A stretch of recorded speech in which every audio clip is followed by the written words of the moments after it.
Welcome to Alliance Military Database. Classified information requested. Establishing secure connection. Secure connection confirmed.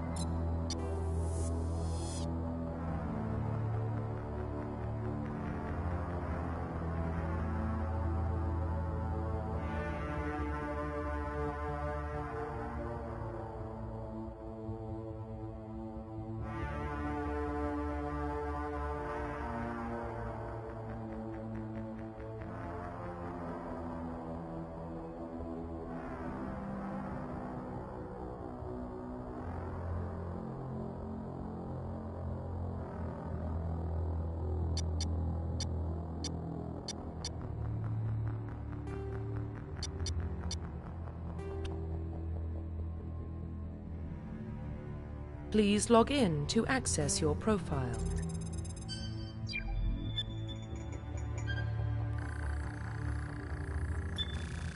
Warning, data corruption detected. Please reconstruct profile. Confirm pre-service history. Confirm psychological profile. Confirm military specialization. Confirm facial identification.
Profile reconstruction complete.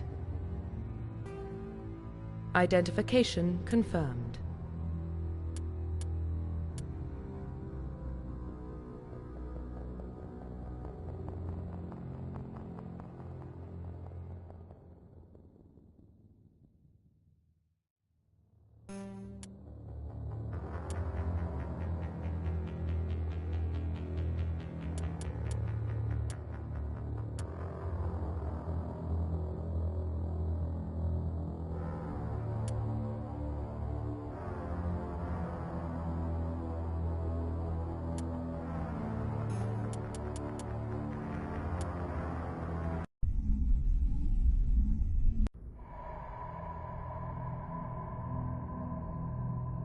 Well, what about Shepard?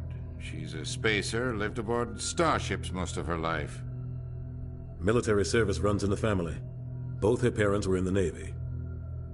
She proved herself during the Blitz, held off enemy forces on the ground until reinforcements arrived. She's the only reason Elysium is still standing. We can't question her courage. Humanity needs a hero, and Shepard's the best we've got. I'll make the call.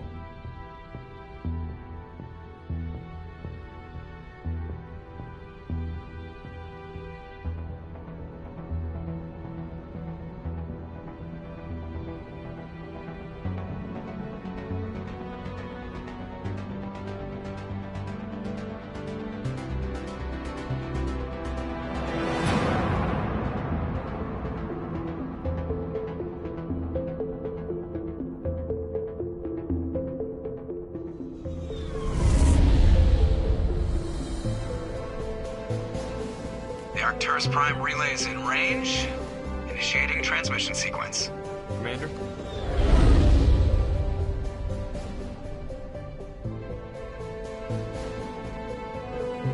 We are connected. Calculating transit mass and destination. The relay is hot. Acquiring approach vector. All stations secure for transit.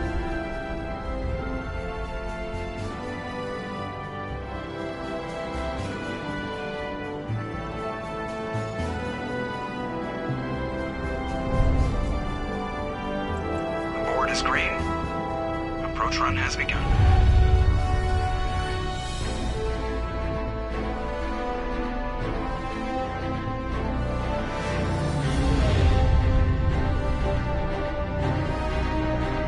Hitting the relay in 3, 2,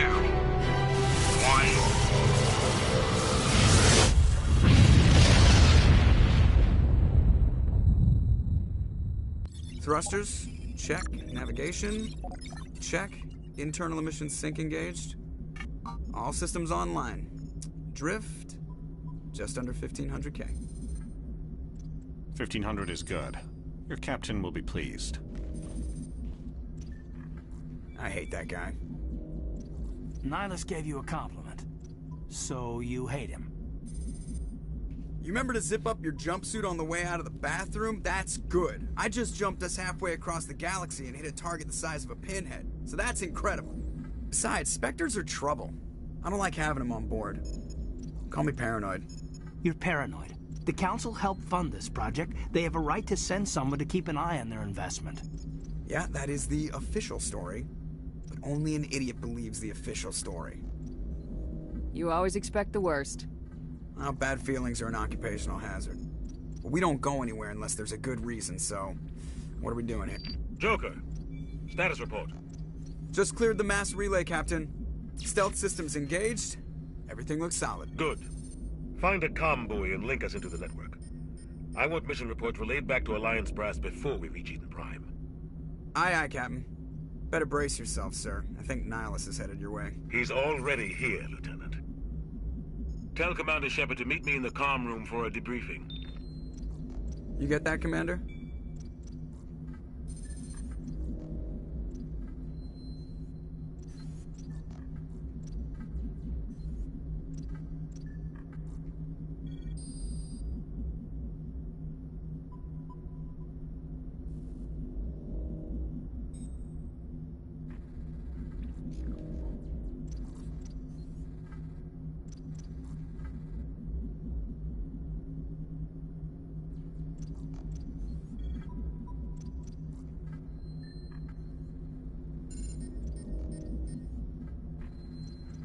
Great. You pissed the captain off and now I'm gonna pay for it. Don't blame me. The captain's always in a bad mood. Only when he's talking to you, Joker.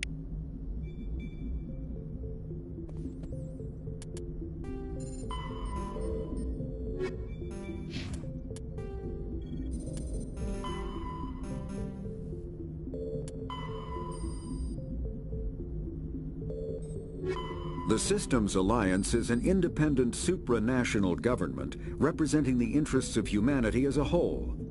The Alliance is responsible for the governance and defense of all extrasolar colonies and stations. The Alliance grew out of the various national space programs as a matter of practicality. Sol's planets had been explored and exploited through piecemeal national efforts. The expense of colonizing entire new solar systems could not be met by any one country.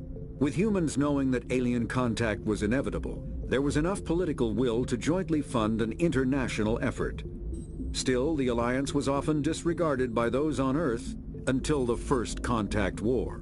While the national governments dithered and bickered over who should lead the effort to liberate Shanxi, the Alliance fleet struck decisively.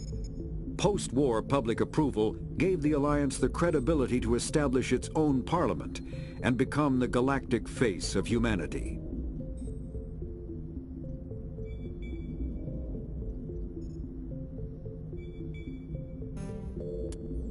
Roughly 1,200 years ago, the Turians were invited to join the Citadel Council to fulfill the role of galactic peacekeepers.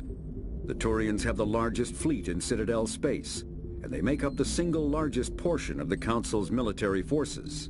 As their territory and influence has spread, the Turians have come to rely on the Solarians for military intelligence and the Asari for diplomacy.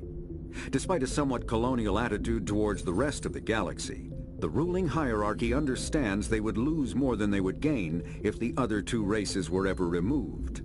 Turians come from an autocratic society that values discipline and possesses a strong sense of personal and collective honor. There is lingering animosity between Turians and humans over the First Contact War of 2157, which is known as the Relay 314 incident to the Turians. Officially, however, the two species are allies, and they enjoy civil, if cool, diplomatic relations.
Saw him. He marched by like he was on a mission.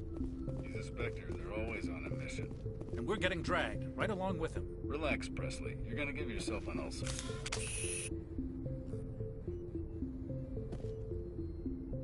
Congratulations, Commander. Looks like we had a smooth run.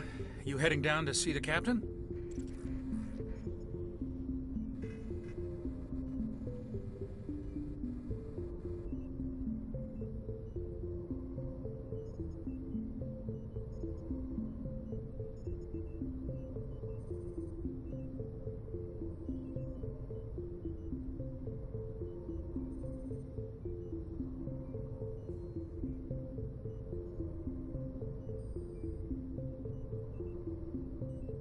Sounds like you don't trust our Turian guest. Sorry, Commander. Just having a chat with Adams down at engineering. I didn't mean to cause any trouble. But you have to admit, something's odd about this mission. The whole crew feels it.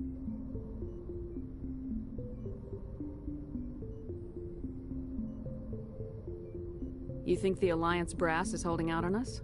If all we're supposed to do is test out the stealth system, why is Captain Anderson in charge? And then there's Nihilus.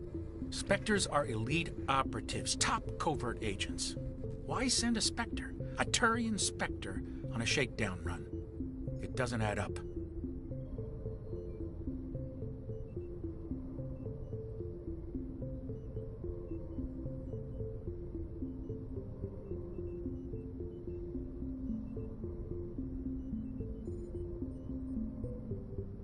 What do you know about the stealth systems? I just know it masks our location from scans and sensors. Cutting-edge technology. The Normandy's the only ship with this prototype drive. But why are we fully staffed? A skeleton crew would be cheaper, less chance of security leaks too. Plus there's Nihilus. It's pretty obvious this shakedown run is just a cover.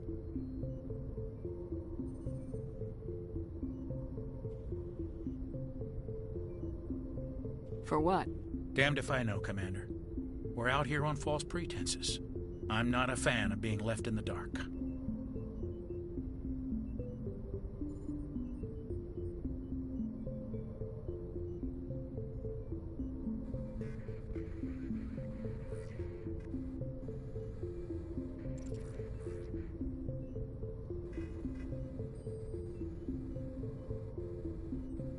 you have a problem with the captain? No, ma'am. But I can't figure out what he's doing here. Captain Anderson is one of the most decorated Special Forces officers in the service. If he melted down all his medals, he could make a life-size statue of himself. You don't send a soldier like that on a do-nothing mission. He's treating this shakedown run too seriously. Something big is going on.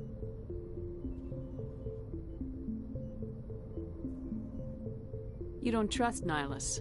I don't like Turians in general. It runs in my family. My grandfather fought in the First Contact War, lost a lot of friends when the Turians hit us.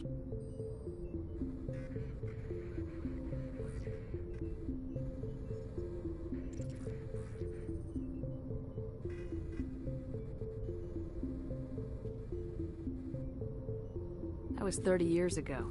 You can't blame Nihilus for that. No, I guess not. But it still makes me nervous to have a Spectre on board, especially a Turian. We're an Alliance vessel, human military, but Nihilus doesn't answer to the captain like the rest of us. Spectres operate outside the normal chain of command, and they don't come along just to observe shakedown runs. Nihilus looks like he's expecting some heavy action. I don't like it. You don't trust Nihilus? I don't like Turians in general. It runs in my family. My grandfather fought in the First Contact War, lost a lot of friends when the Turians hit us. Nihilus is no ordinary Turian. You've got that right, Commander. We're an Alliance vessel, human military, but Nihilus doesn't answer to the captain like the rest of us. Spectres operate outside the normal chain of command, and they don't come along just to observe shakedown runs. Nihilus looks like he's expecting some heavy action. I don't like it. I'll see if I can get some answers when I see him. Good luck, Commander. I grew up on Eden Prime, Doc. It's not the kind of place Spectres visit. There's something Nihilus isn't telling us about this mission. That's crazy.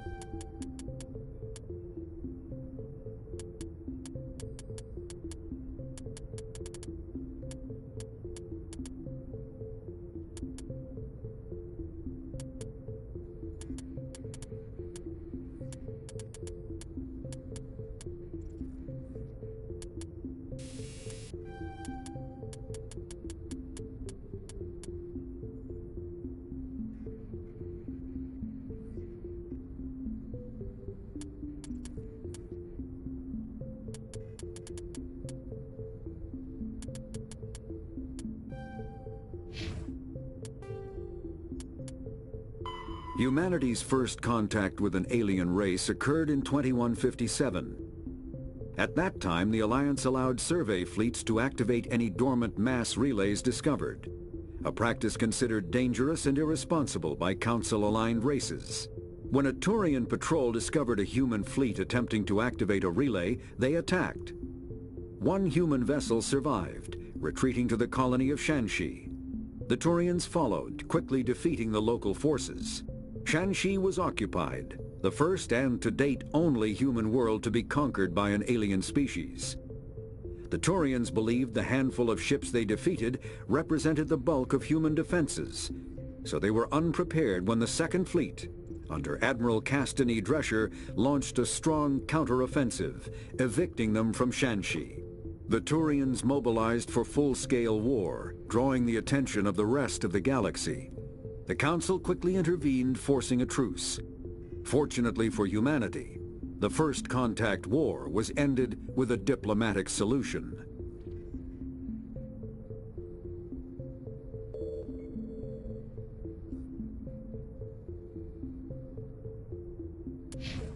The captain's in charge here. He wouldn't take orders from What do you Spectre. think, Commander? We won't be staying on Eden Prime too long, will we? I'm itching for some real action.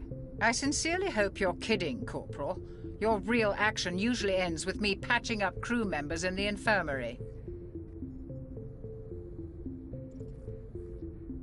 Only a fool goes looking for a fight, Corporal. Sorry, Commander, but this waiting's killing me. I've never been on a mission like this before, not one with a Spectre on board. Just treat this like every other assignment you've had and everything will work out. Easy for you to say. You proved yourself in the Blitz. Everybody knows what you can do. This is my big chance. I need to show the brass what I can do.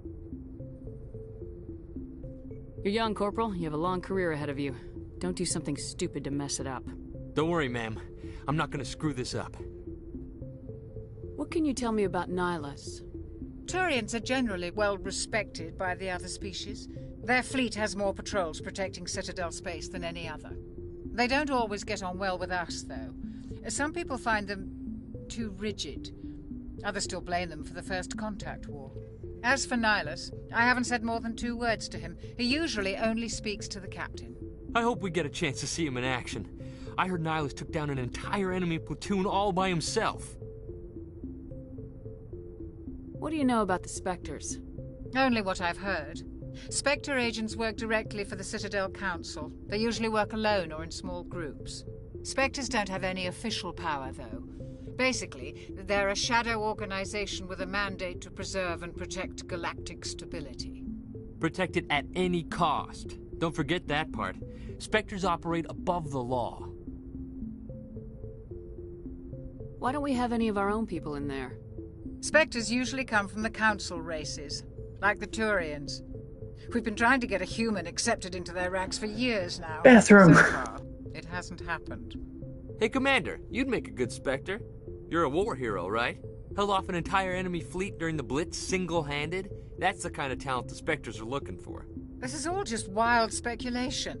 The Spectres aren't interested in recruiting humans, no matter how capable.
And we're back.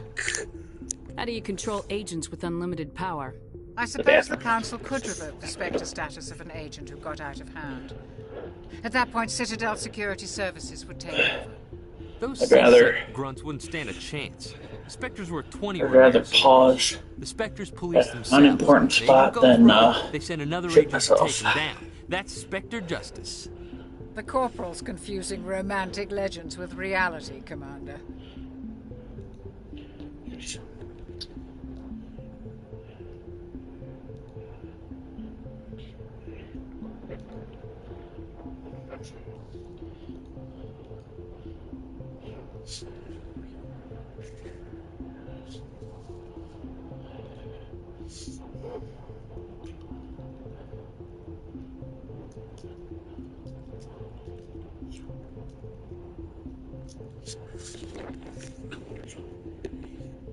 You're from Eden Prime, aren't you, Jenkins? What's it like? It's very peaceful, Commander. They've been real careful with development so you don't have any city noise or pollution. My parents lived on the outskirts of the colony. At night, I used to climb this big hill and stare across the fields back at the lights from the main settlement. It was gorgeous. But when I got older, I realized it was a little too calm and quiet for me. That's why I joined the Alliance. Even Paradise gets boring after a while.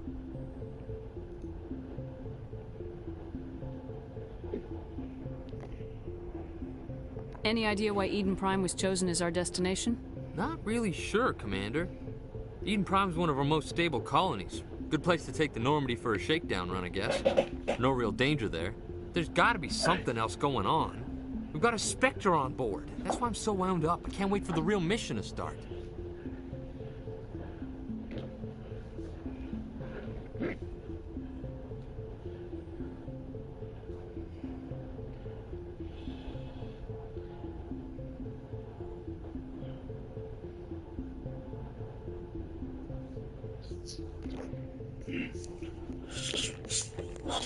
The captain's waiting for me. Goodbye, Commander.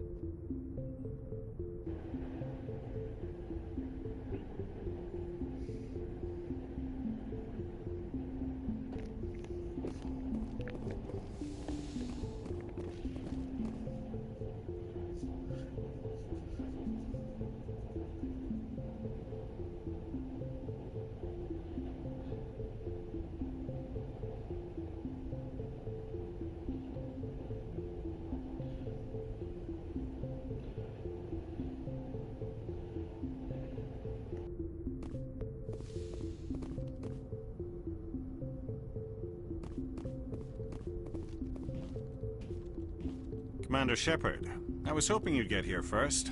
It will give us a chance to talk.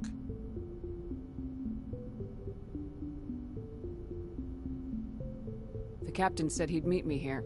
He's on his way. I'm interested in this world we're going to, Eden Prime. I've heard it's quite beautiful.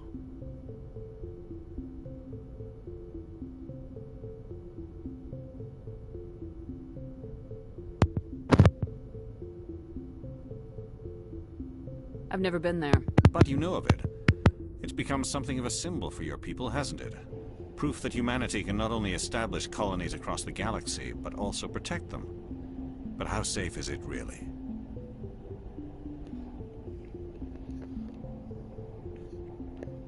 Are you trying to scare me, Spectre? Your people are still newcomers, Shepard. The galaxy can be a very dangerous place. Is the Alliance truly ready for this? I think it's about time we told the commander what's really going on. This mission is far more than a simple shakedown run.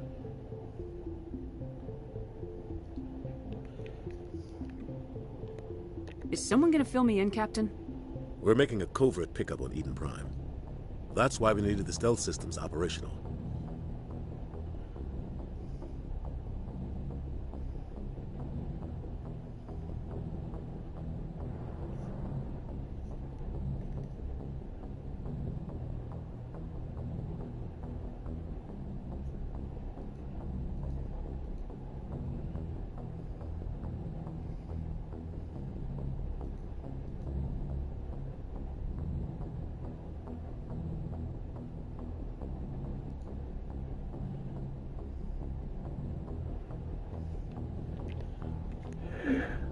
There must be a reason you didn't tell me about this, sir?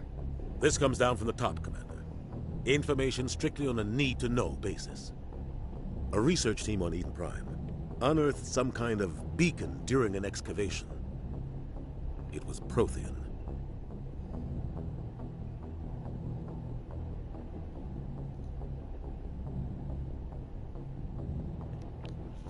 I thought the Protheans vanished 50,000 years ago. Their legacy still remains. The mass relays, the Citadel, our ship drives. It's all based on Prothean technology. This is big, Shepard. The last time humanity made a discovery like this, it jumped our technology forward 200 years. But Eden Prime doesn't have the facilities to handle something like this. We need to bring the beacon back to the Citadel for proper study. Obviously, this goes beyond mere human interests, Commander. This discovery could affect every species in Council space.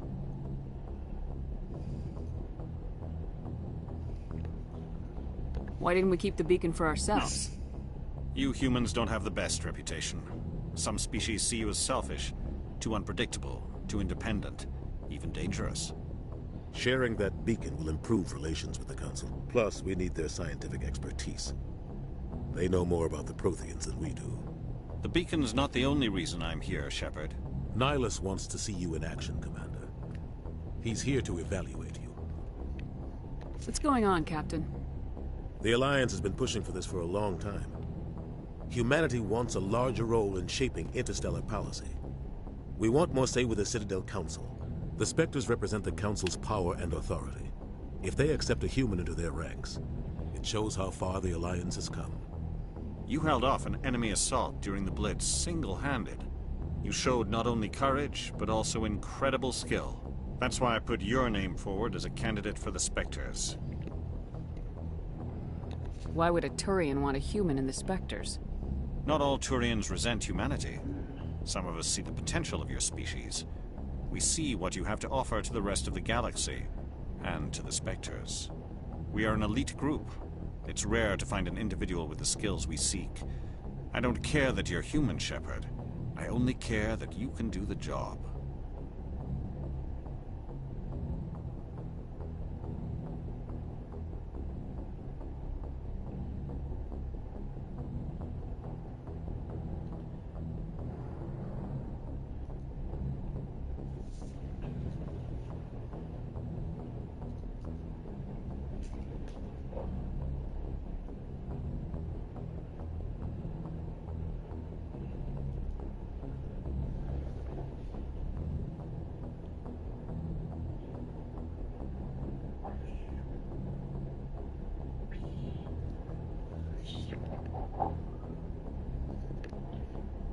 I assume this is good for the Alliance. Earth needs this, Shepard. We're counting on you. I need to see your skills for myself, Commander. Eden Prime will be the first of several missions together. You'll be in charge of the ground team. Secure the beacon and get it onto the ship ASAP. Nihilus will accompany you to observe the mission.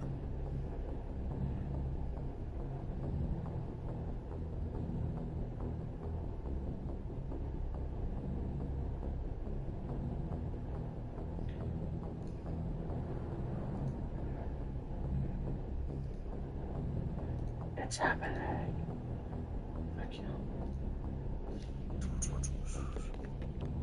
What do you know about the Protheans? Just what they taught us in school. They were a technologically advanced species that ruled the galaxy 50,000 years ago. Then they vanished. Nobody really knows how or why, though I've heard plenty of theories. But everyone agrees, galactic civilization wouldn't exist without them.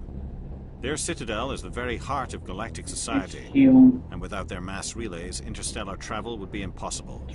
We all owe the Protheans a great debt.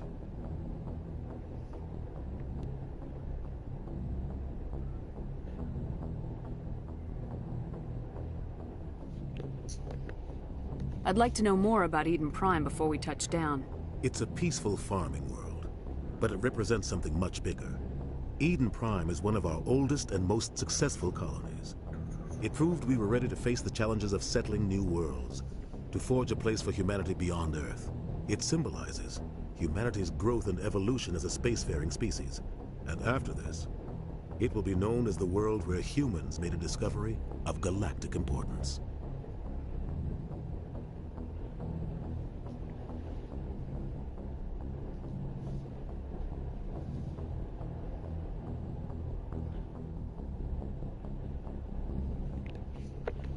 Why is this beacon so important? All advanced galactic civilization is based on Prothean technology. Even yours. If we hadn't discovered those Prothean ruins buried on Mars, we'd still be stuck on Earth.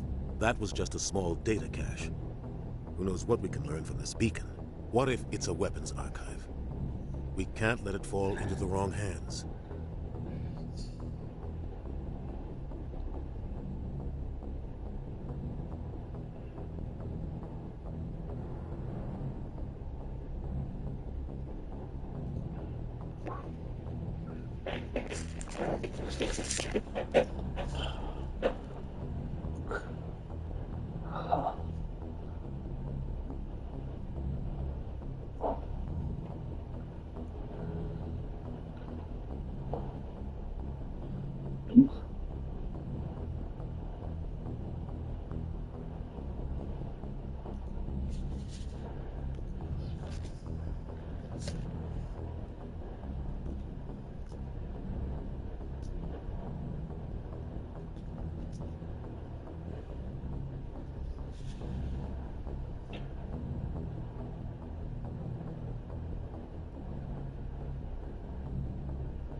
Like who? The Attican Traverse isn't the most stable sector of Citadel space. There are plenty of raiders and criminal groups active in the region. They might figure a Prothean beacon is worth the risk of attacking an Alliance ship. Plus, Eden Prime is right on the border of the Terminus systems. The Attican Traverse is under Citadel protection. If the Terminus systems attack, it's an act of war. Technically, yes. But some of the species in the Terminus might be willing to start a war over this. The last thing the Council wants is to get dragged into a major conflict with the Terminus systems. We have to keep this low-key.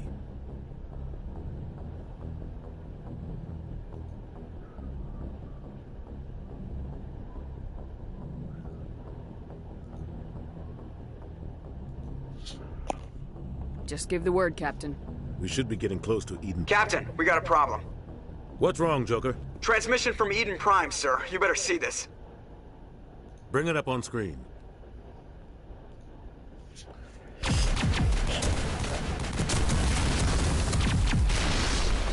Get down!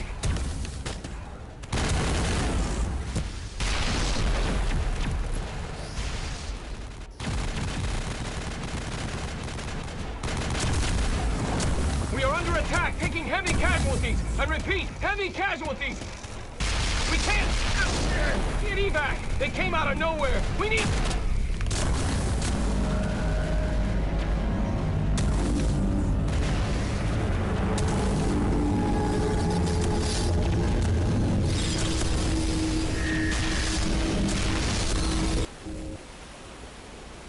Everything cuts out after that. No comm traffic at all.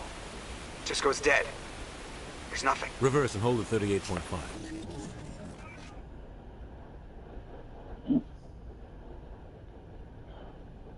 Status report. 17 minutes out, Captain. No other Alliance ships in the area. Take us in, Joker. Fast and quiet. This mission just got a lot more complicated. A small strike team can move quickly, without drawing attention. It's our best chance to secure the beacon. Grab your gear and meet us in the cargo hold. Tell Alenko and Jenkins to suit up, Commander. You're going in.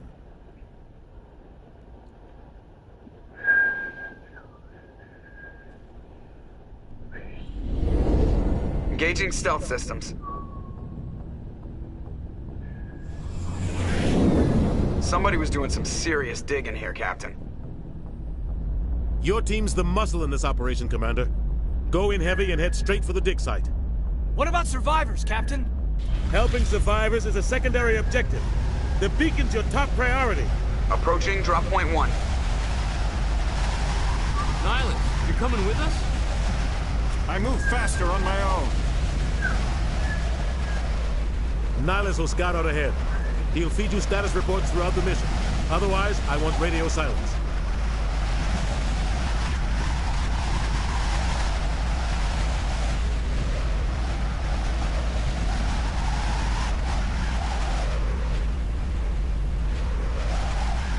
We've got his back, Captain. The mission's yours now, Shepard. Good luck! We are approaching drop point 2.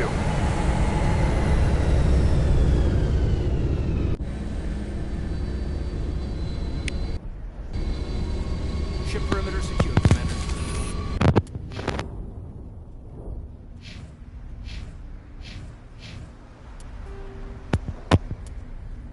"50,000 years ago, the Protheans were the only spacefaring species in the galaxy.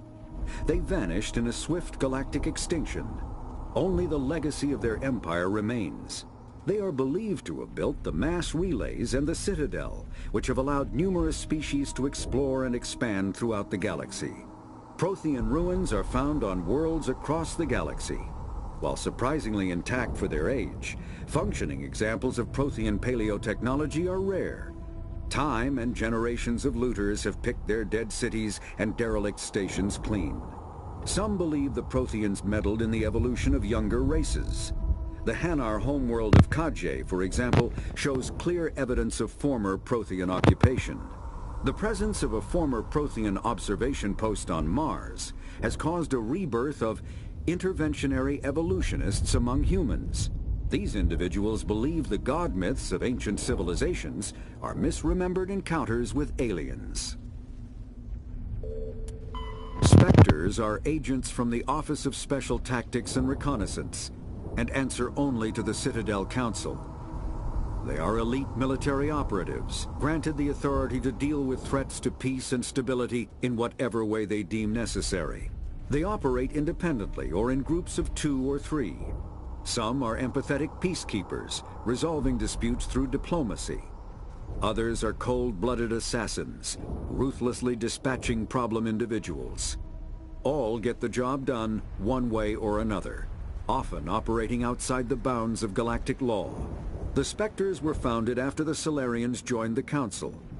For many years they operated in secrecy as backroom problem solvers. Only after the Krogan rebellions did their activities become publicized. Assignment of a Spectre is less contentious than a military deployment, but makes it clear that the Council is concerned about a situation.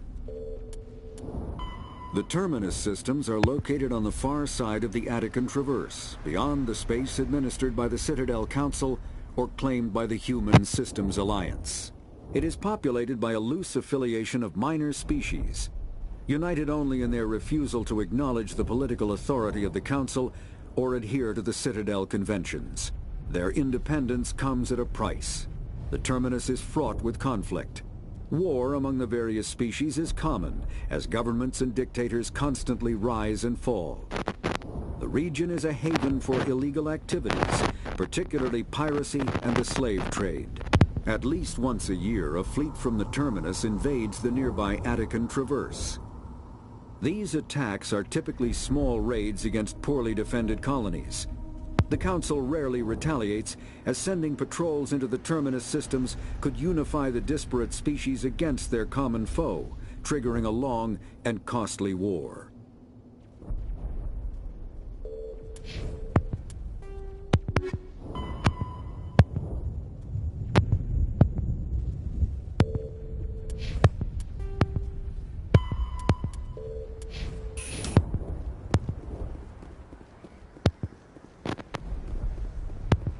This place got hit hard, Commander. Hostiles everywhere. Keep your guard up.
Target's down.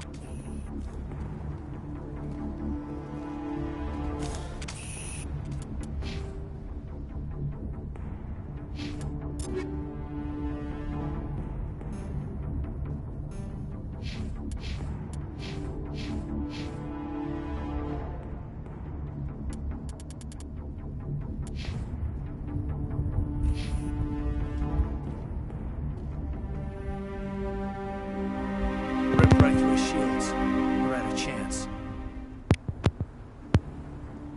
We'll see that he receives a proper service once the mission is complete. But I need you to stay focused. Aye, aye, ma'am.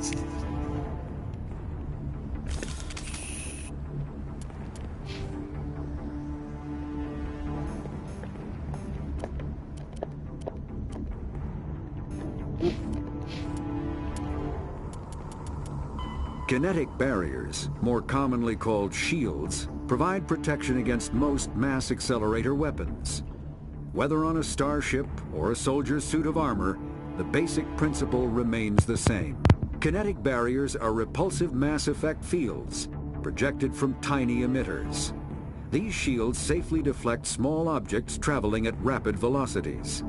This affords protection from bullets and other dangerous projectiles, but still allows the user to sit down without knocking away their chair. The shielding afforded by kinetic barriers does not protect against extremes of temperature, toxins, or radiation.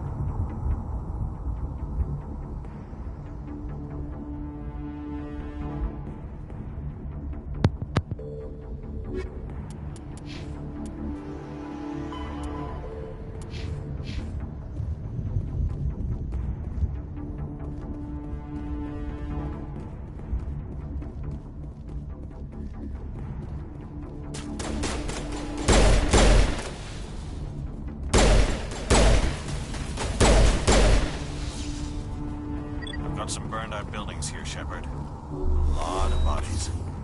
I'm gonna check it out. I'll try to catch up with you at the dig site.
Gunnery Chief Ashley Williams of the 212.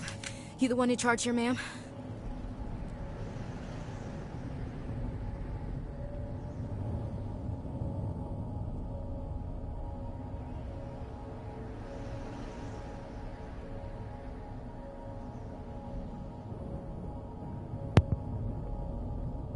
Give me a status report, Williams. Oh, man. We were patrolling the perimeter when the attack hit. We tried to get off a distress call, but they cut off our communications. I've been fighting for my life ever since.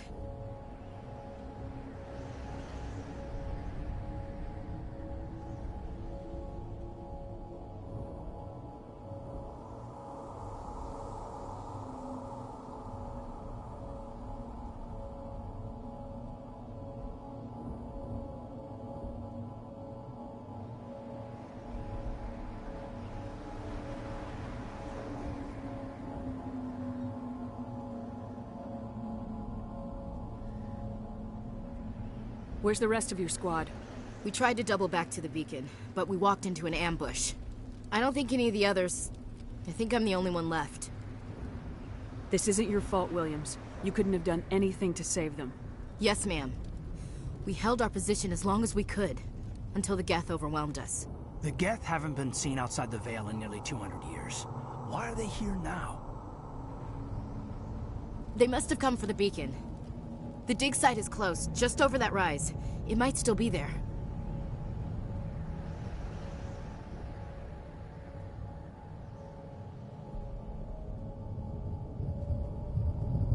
We could use your help, Williams. Aye, aye, ma'am.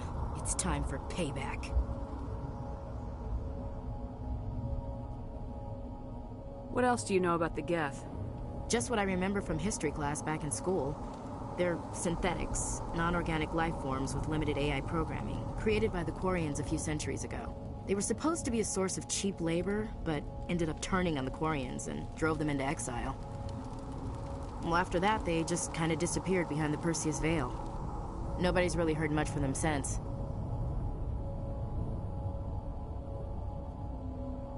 Tell me everything you know about the beacon. They were doing some digging out here to extend the monorail and expand the colony. A few weeks ago, they unearthed some Prothean ruins, and the beacon. Suddenly, every scientific expert in the colony was interested. That's when they brought us in to secure the site. I don't know much about the beacon itself, but I heard one of the researchers say this could be the biggest scientific discovery of the century. What happened to the researchers at the dig site? I don't know. They set up camp near the beacon. The 232 was with them. Maybe their unit fared better than mine.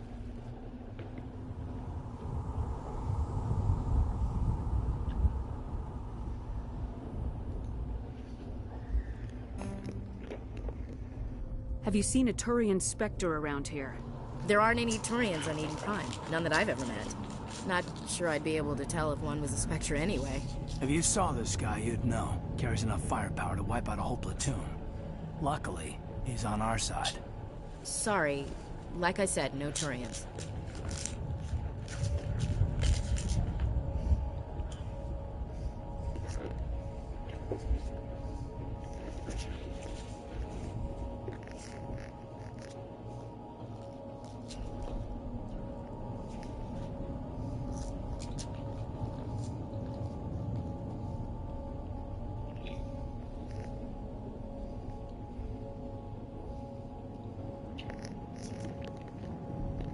Move out!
here.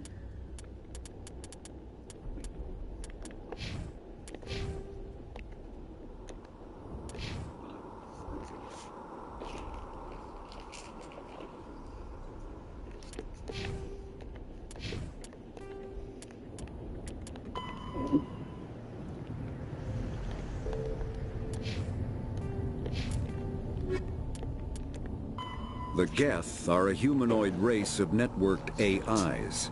They were created by the Quarians 300 years ago as tools of labor and war. When the Geth showed signs of self-evolution, the Quarians attempted to exterminate them. The Geth won the resulting war.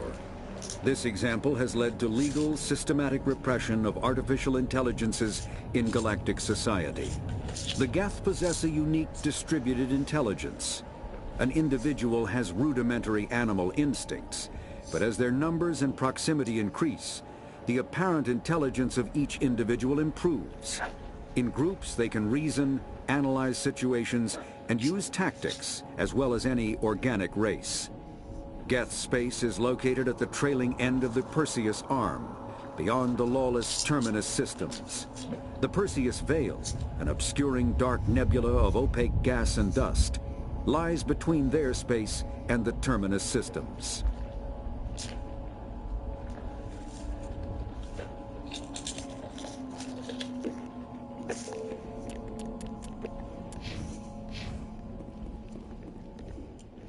This is the dig site. The beacon was right here. It must have been moved. By who? Our side or the Geth? Hard to say. Maybe we'll know more after we check out the research camp.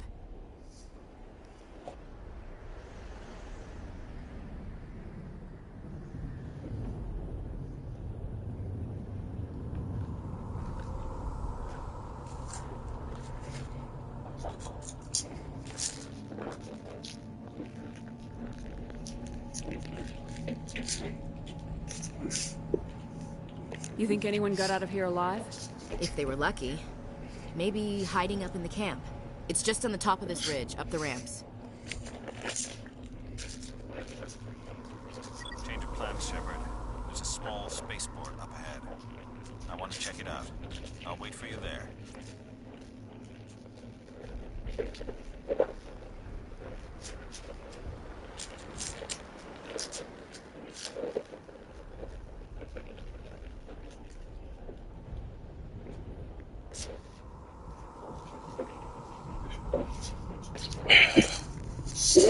Oh boy, I'm tired. I really am.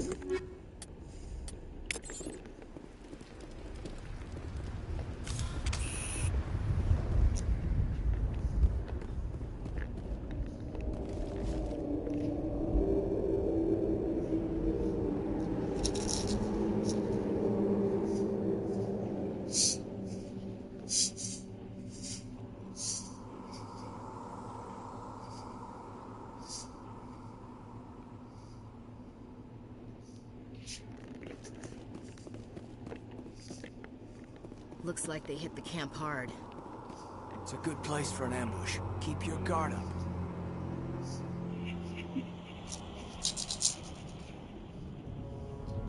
Oh god, they're still alive! What did the Geth do to them?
Humans. Thank the Maker. Hurry! Close the door before they come back. Don't worry. We'll protect you. Thank you. I think we'll be okay now. It looks like everyone's gone. You're Dr. Warren, the one in charge of the excavation. Do you know what happened to the beacon? It was moved to the spaceport this morning. Manuel and I stayed behind to help pack up the camp. When the attack came, the Marines held them off long enough for us to hide. They gave their lives to save us. No one is saved. The age of humanity is ended. Soon, only ruin and corpses will remain.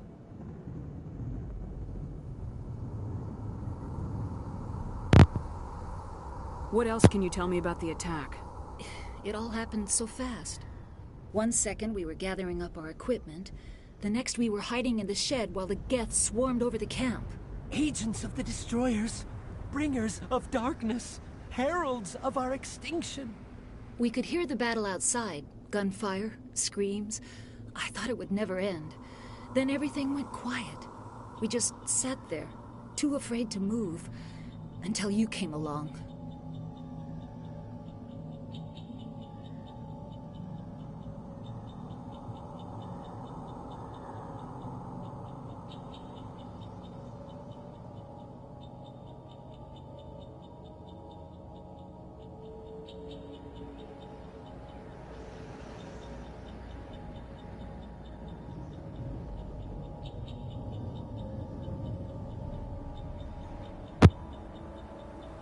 Did you notice a Turian in the area?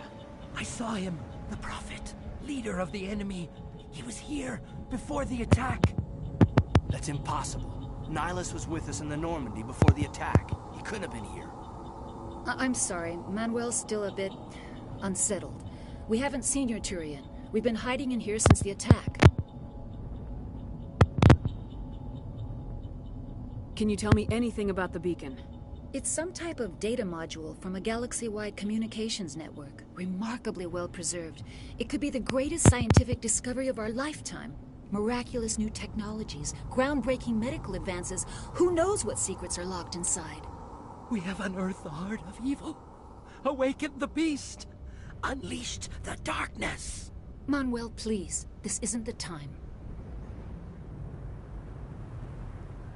What's wrong with your assistant? Manuel has a brilliant mind, but he's always been a bit unstable. Genius and madness are two sides of the same coin. Is it madness to see the future? To see the destruction rushing towards us? To understand there is no escape? No hope? No. I am not mad. I'm the only sane one left. I gave him an extra dose of his meds after the attack.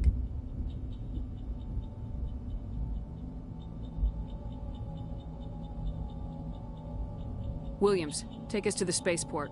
You can't stop it. Nobody can stop it. Night is falling. The darkness of eternity. Hush, Manuel. Go lie down. You'll feel better once the medication kicks in.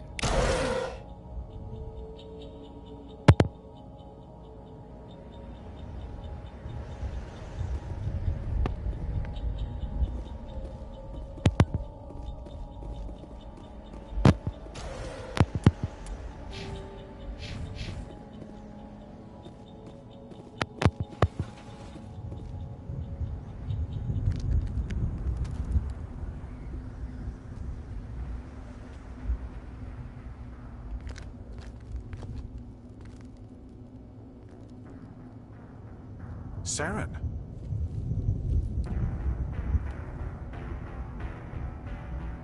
Nihilus. This isn't your mission, Saren. What are you doing here? The Council thought you could use some help on this one. I wasn't expecting to find the Geth here. The situation's bad. Don't worry. I've got it under control.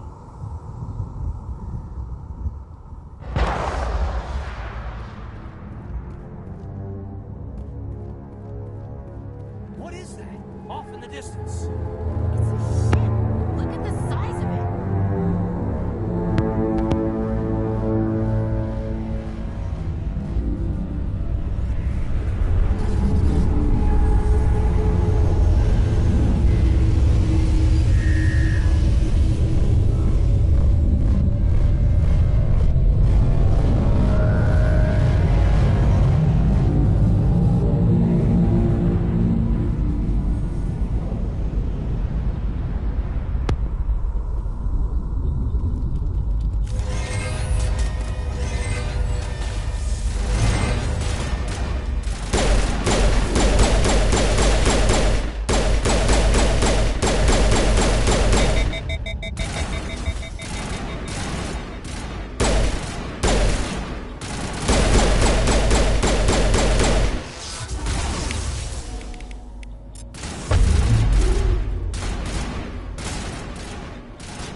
Everybody stay calm out there.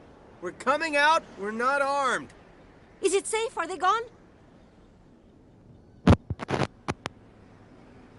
We took care of them. Those things were crawling all around the shed. They would have found us for sure. We owe you our lives. I still can't believe it. When we saw that ship, I thought it was all over. It showed up right before the attack. Knew it was trouble the second I saw it, so we made a break for the sheds. Tell me everything you remember about the attack. The three of us were working the crops when that ship showed up. We just saw it and ran. I don't know what happened to the rest of the crew. They were by the garage, over near the spaceport, right where that ship came down. No way they survived. You don't know that. We survived. If they made it to the garage, they could have had a fighting chance. Do you know anything about the Prothean beacon they dug up? We're just farmers. We heard they found something out there, but it never really mattered to us. Not until now.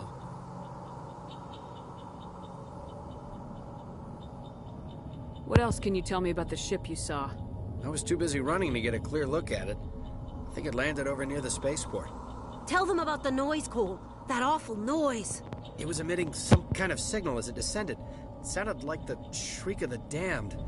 Only it was coming from inside your own head. It was probably trying to block communications. Whatever it was, felt like it was tearing right through my skull. Almost made it impossible to think.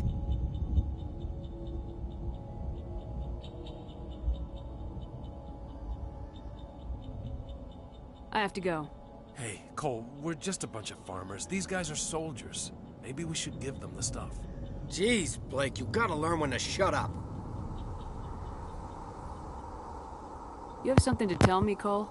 Some guys at the spaceport were running a small smuggling ring. Nothing major. In exchange for a cut of the profits, we let them store packages in our sheds. You're breaking the law, Cole. We're not hurting anybody. Hell, most of the time I don't even know what's in the packages. Just thought there might be something we could use.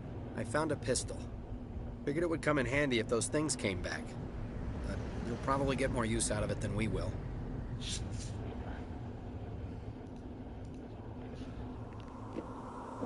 We're risking our lives to save this colony. You sure there's nothing else in here that could help us out? Yeah, there's one more thing. I was gonna sell it after this was over, but you probably deserve it more than I do. Who's your contact at the spaceport, Cole? What's his name? He's not a bad guy. I don't want to get him in trouble. Besides, I'm not a snitch.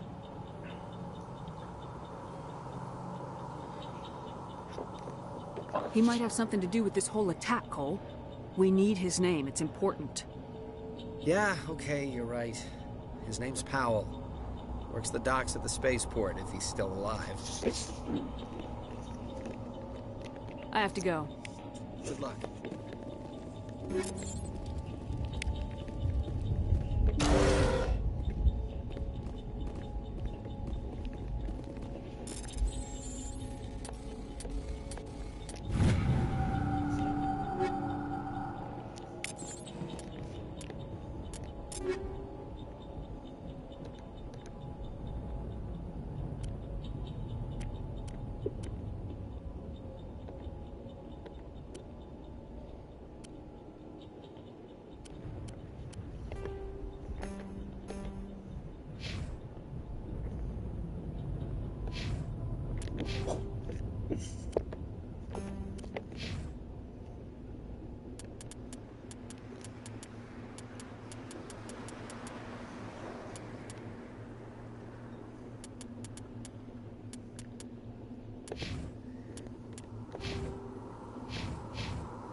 After the Geths secure a location, they round up and impale dead and living bodies on mechanical spikes. The spikes rapidly transform these victims into withered husks, extracting water and trace minerals, and replacing them with cybernetics. wanna The sleep. cybernetics reanimate the lifeless flesh and tissue, transforming the bodies into mindless killing machines. Some Alliance soldiers refer to the husk-generating spikes as dragon's teeth, a reference to the mythological berserkers who sprang up from the earth wherever the teeth of the dragon Eris were planted. Dragon's teeth and husks bear little resemblance to other pieces of Geth technology.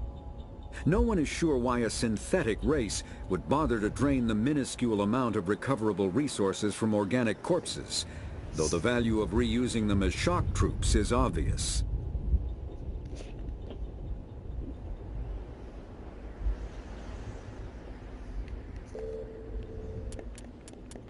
Combat hard suits use a dual-layer system to protect the wearer. The inner layer consists of fabric armor with kinetic padding.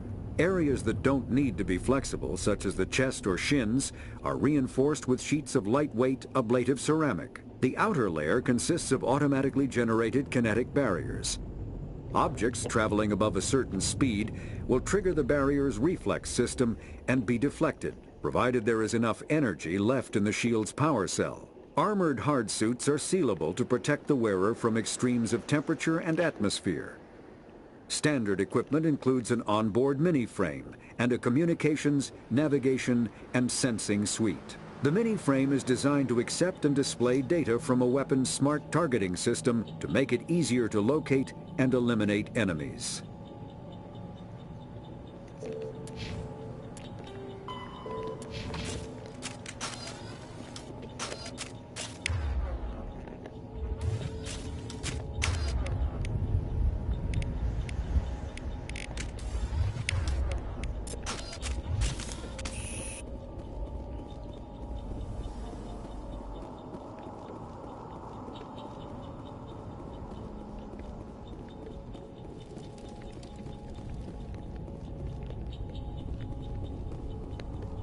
Commander, it's Nihilus. Something's moving over behind those crates. Wait! Don't shoot! I'm one of you! I'm human!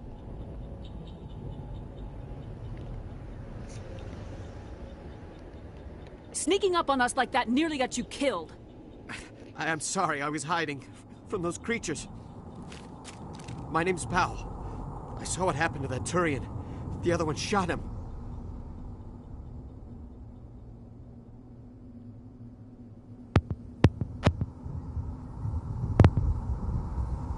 You're saying Nihilus was murdered by a Turian? The other one got here first. He was waiting when your friend showed up. He called him Saren. I think they knew each other. Your friend seemed to relax. He let his guard down. And Saren killed him. Shot him right in the back. I'm just lucky he didn't see me behind the crates.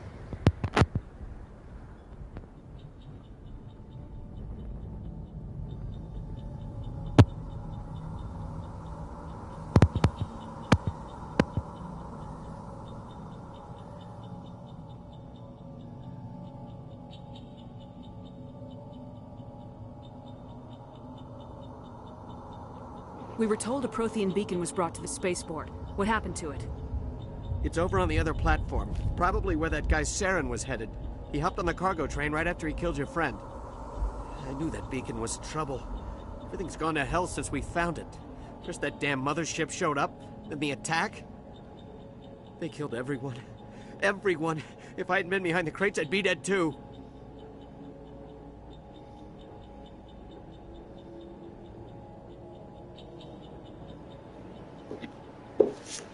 How come you're the only one who survived?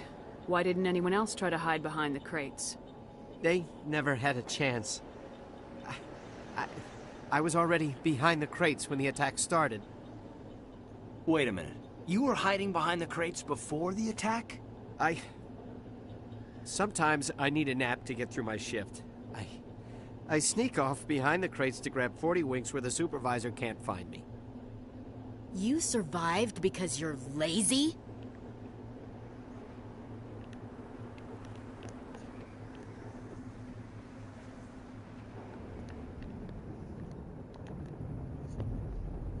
You ditch work, then you cower back here and do nothing while the Geth butcher everyone else. I don't even have a gun. What was I supposed to do? Run out there and die? I couldn't save them. Nobody could. It was horrible.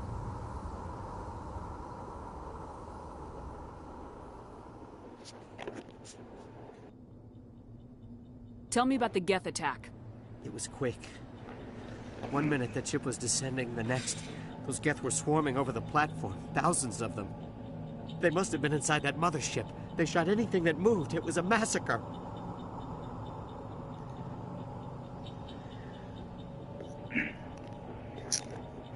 Is there anything else you can tell me about the beacon? They brought it here this morning. We loaded it up onto the train and shipped it to the other platform. Hard to believe that was only a few hours ago. Feels like a whole other life.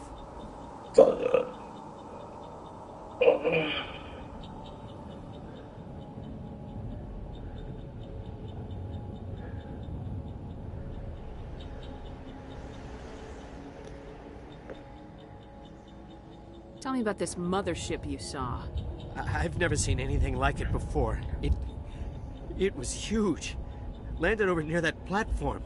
The whole place got dark as it came down. And it was making this noise, this sound that bored right into your brain. That's what woke me up. The attack came a few minutes later. You're Cole's contact here on the docks for the smuggling ring. What? No! I mean, what does it matter now? So I'm a smuggler, who cares? My supervisor's dead, the entire crew's dead. It doesn't matter now, does it?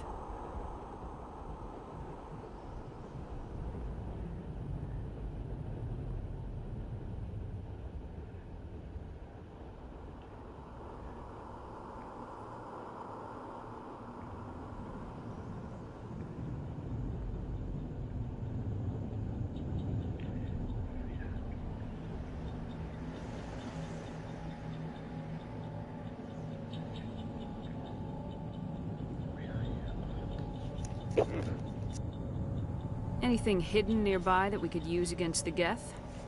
A shipment of grenades came through last week. Nobody notices if a few small pieces go missing from the military orders.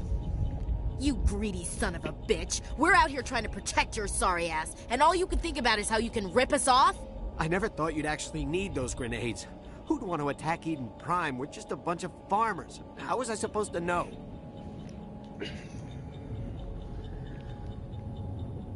Just give me the grenades. They're yours. Take them. My smuggling days are over, I swear. A lot of Marines died here, Powell. Those grenades could have come in handy.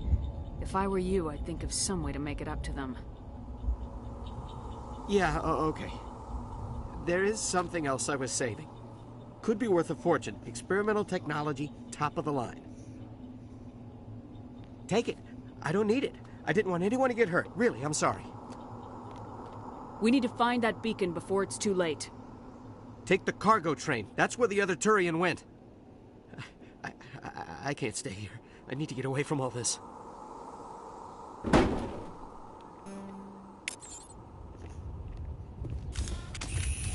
Take out the...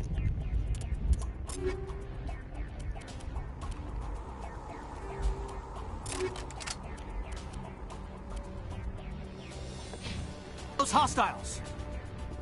Oh, somehow.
Set the charges. Destroy the entire colony. Leave no evidence that we were here.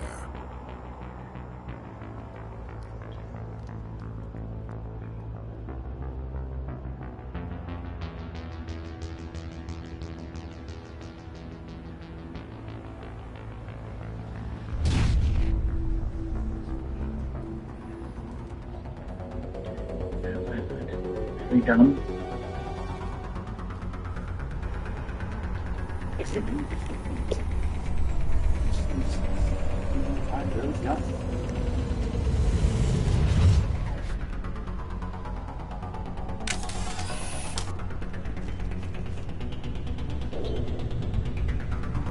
Demolition charges. The Geth must have planted them.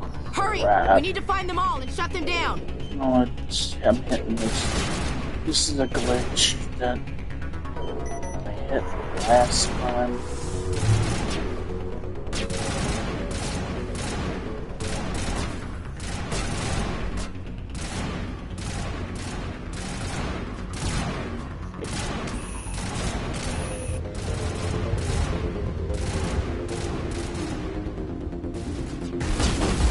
It's a bug that you can't turn very well at all.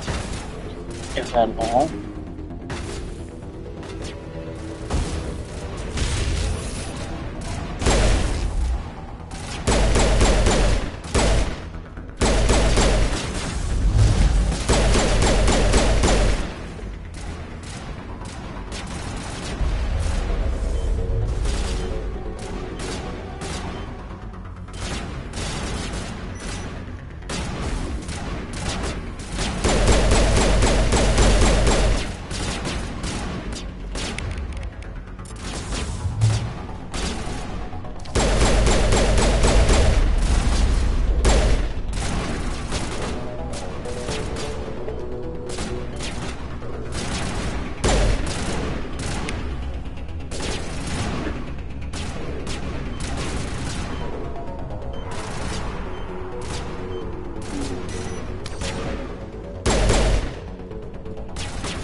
Normandy, the beacon is secure. This is amazing. Actual working Prothean technology. Unbelievable. It wasn't doing anything like that when they dug it up. Something must have activated it. Roger, Normandy. Standing by.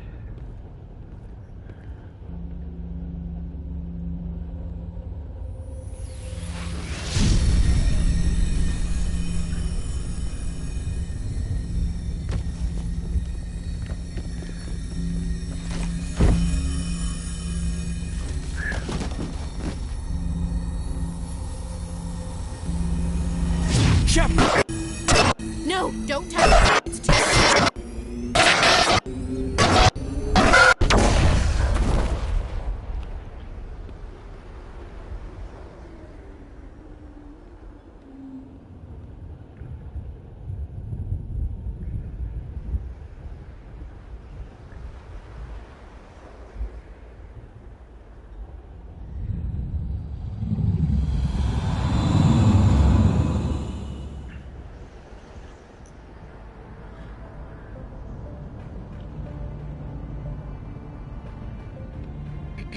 We identified the ship that touched down on Eden Prime.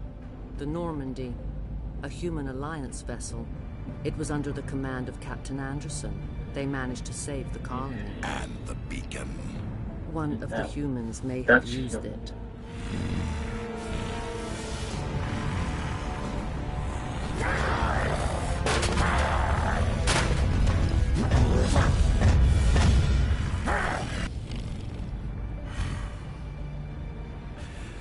This human must be eliminated.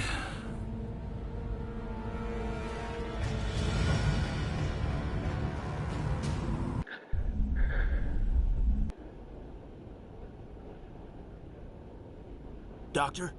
Dr. Chakwas. I think she's waking up.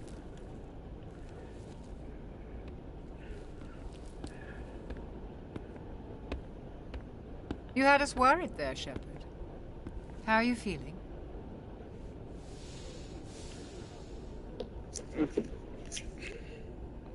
How did I end up here? How long was I out? About 15 hours. Something happened down there with the beacon, I think. It's my fault. I must have triggered some kind of security field when I approached it. You had to push me out of the way.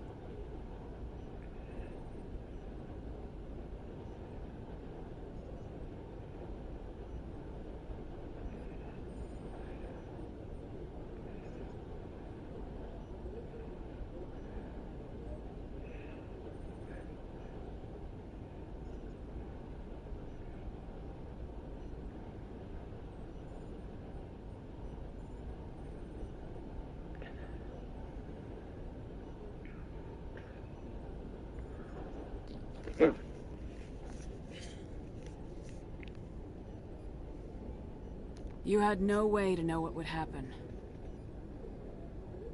Actually, we don't even know if that's what set it off. Unfortunately, we'll never get the chance to find out. The beacon exploded. A system overload, maybe. The blast knocked you cold. Williams and I had to carry you back here to the ship.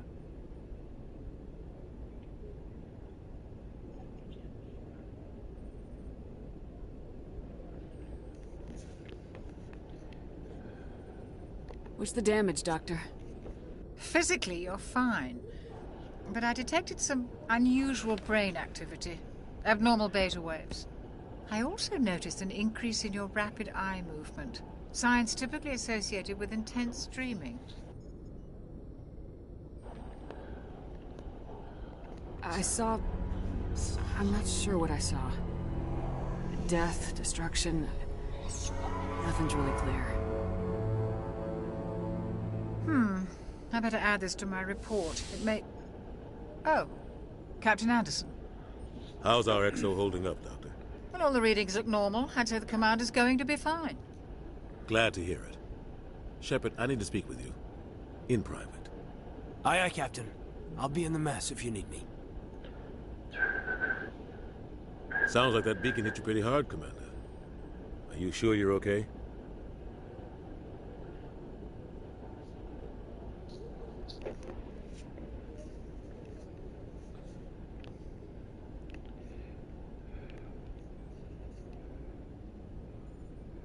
I don't like soldiers dying under my command. Jenkins wasn't your fault. You did a good job, Shepard.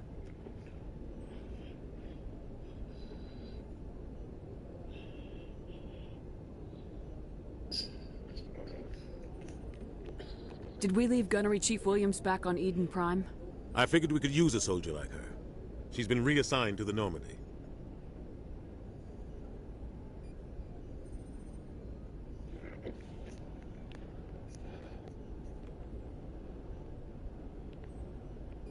I don't want her on my ship. I'm the captain of this ship, Commander, and I want Williams on our crew.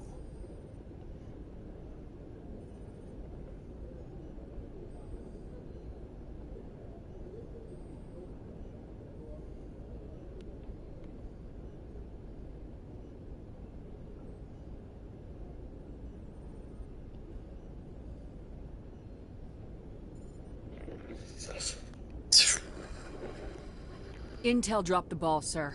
We had no idea what we were walking into down there. That's why things went to hell. The Geth haven't been outside the Veil in 2 centuries, Commander. Nobody could have predicted this. You said you needed to see me in private, Captain? I won't lie to you, Shepard. Things look bad. Nihilus is dead. The beacon was destroyed and Geth are invading. The Council's going to want answers.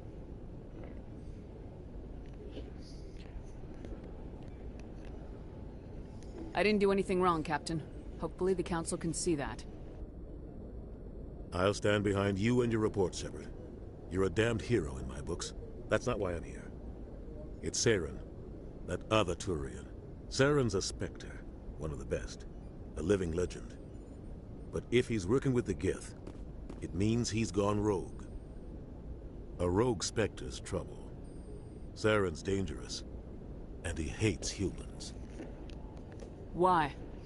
He thinks we're growing too fast, taking over the galaxy. A lot of aliens think that way. Most of them don't do anything about it. But Saren has allied himself with the Geth. I don't know how, I don't know why. I only know it had something to do with that beacon. You were there just before that beacon self-destructed. Did you see anything? Any clue that might tell us what Saren was after? Just before I lost consciousness, I had some kind of vision. A vision? A vision of what? I saw synthetics. Geth, maybe. Slaughtering people. Butchering them. We need to report this to the Council, Shepard.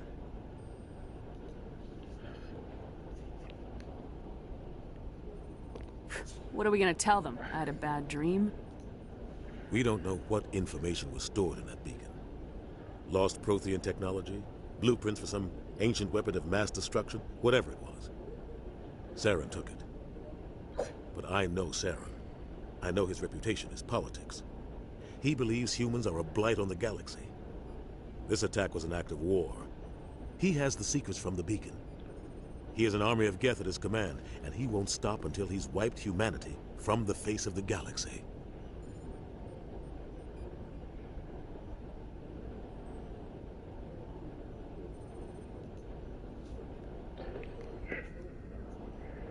I'll find some way to take him down. It's not that easy. He's a Spectre. He can go anywhere, do almost anything. That's why we need the Council on our side.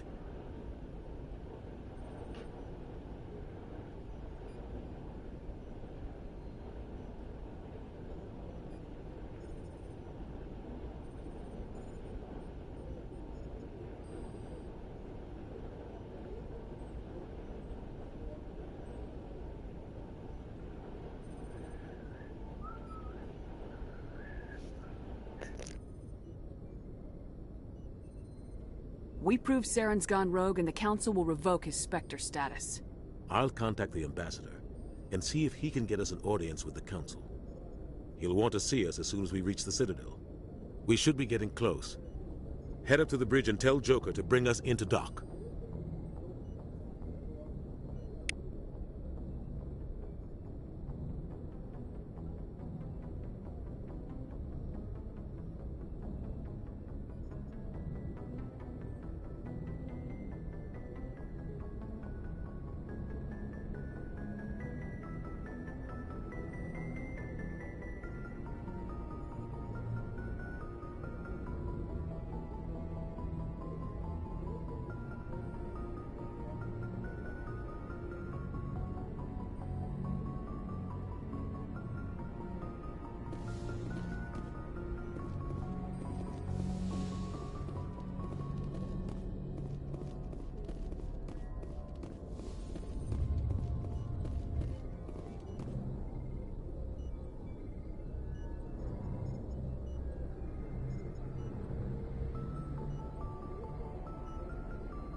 Glad to see you're okay, Commander. Commander, I'm glad to see you're okay. Losing Jenkins was hard on the crew, and I'm glad we didn't lose you too. Things were pretty rough down there.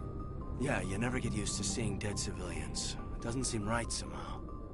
But at least you stopped Saren from wiping out the whole colony.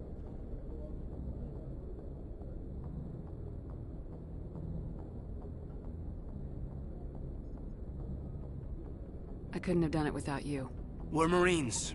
We stick together. And I'm just sorry that we lost Jenkins.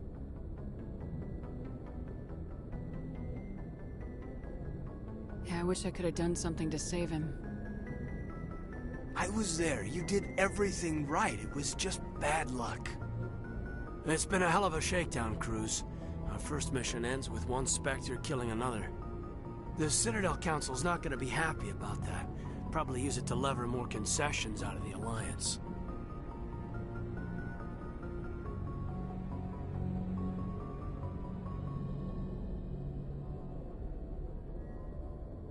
You've got a good grasp of the situation.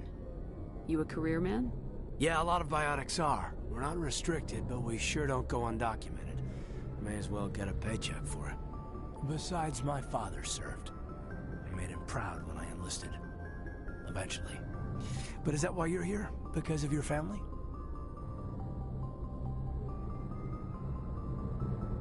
I was a regular Navy brat. I got a little more noteworthy than the folks expected. Oh, that's right, the Blitz. I imagine that bought you any post in the fleet. Word is we're heading for the Citadel, ma'am. Can you, tell me why? The captain hopes the ambassador can get an audience with the council. Tell them what Saren's been up to. Makes sense. They'd probably like to know he's not working for them anymore. Whatever happens, we'll be ready, Commander.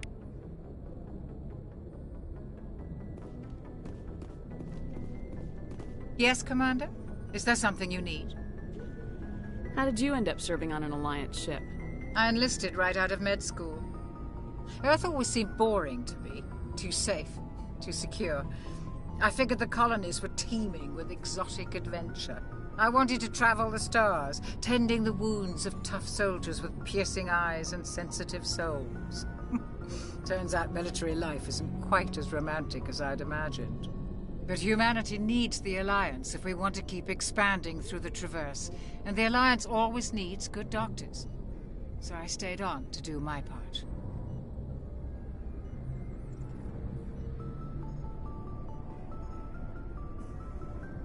Ever think you made the wrong choice? Sometimes I think about opening a private practice back on Earth. Or maybe taking a position at one of the new med centers out in the colonies. But there's something special about working on soldiers. If I left the Alliance now, I'd feel like I was abandoning them.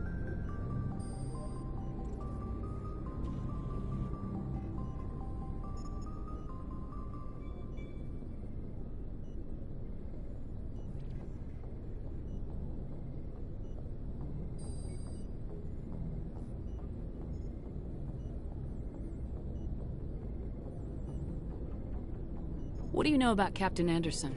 I've served with him for a few tours now. He knows when to let things slide and when to crack the whip. The crew knows he's seen pretty much anything they'll ever run into. And he cares about the people under his command.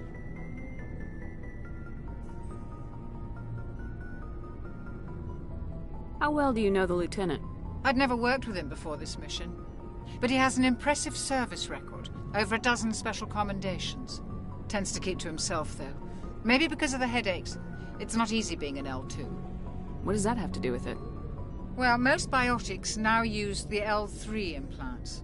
Lieutenant Alenko was wired with the old L2 configuration. Sometimes there are complications. What kind of complications? Severe mental disabilities, insanity, crippling physical pain. There's a long list of horrific side effects. Caden's lucky. He just gets migraines.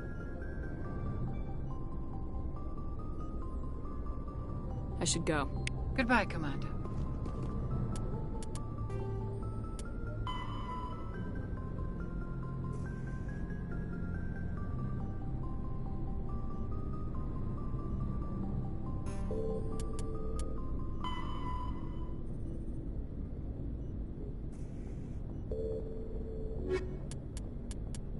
The Citadel is an ancient deep space station, presumably constructed by the Protheans. Since the Prothean extinction, numerous species have come to call the Citadel home. It serves as the political, cultural, and financial capital of the galactic community. To represent their interests, most species maintain embassies on the Presidium, the Citadel's inner ring. The Citadel Tower in the center of the Presidium holds the Citadel Council chambers. Council affairs often have far-reaching effects on the rest of the galactic community. 5 arms, known as the Wards, extend from the Presidium. Their inner surfaces have been built into cities, populated by millions of inhabitants from across the galaxy. The Citadel is virtually indestructible. If attacked, the station can close its arms to form a solid, impregnable shell. For as long as the station has existed, an enigmatic race called the Keepers has maintained it.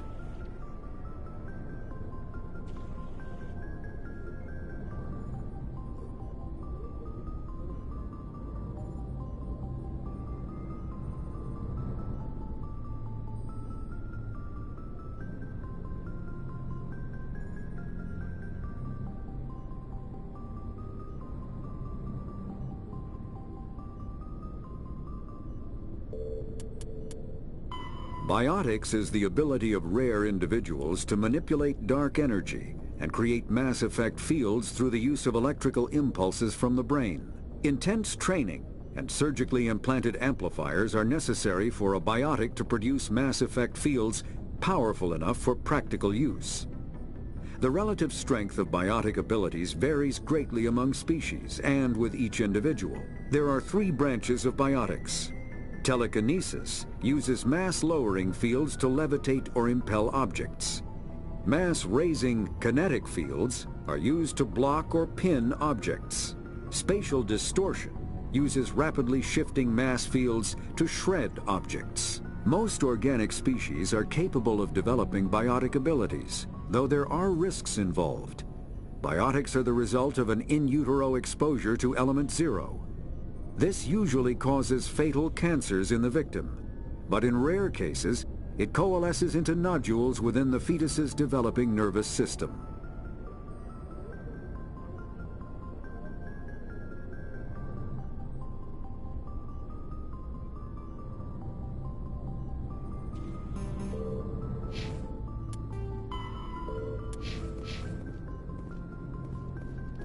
I'm glad you're okay, Commander.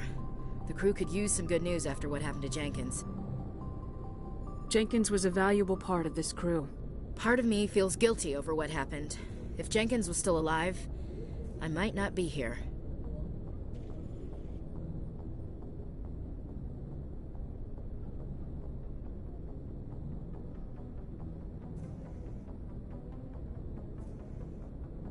You're a good soldier, Williams. You belong on the Normandy. Thanks, Commander. That means a lot from you. I've never met anyone who was awarded the Star of Terra.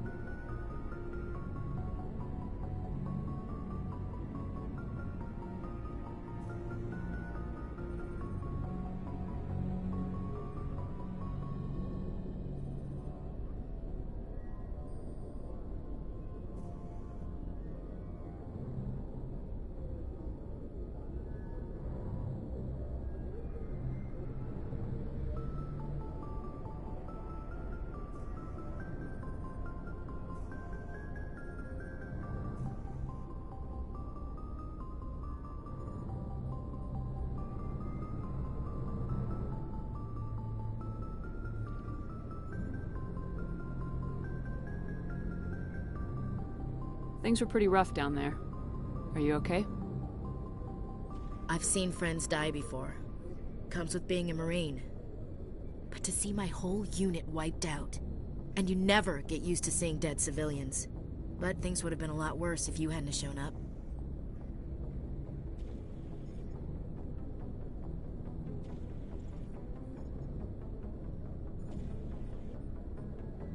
We couldn't have done it without you, Williams. Thanks, Commander. I have to admit, I was a little worried about being assigned to the Normandy. It's nice when someone makes you feel welcome.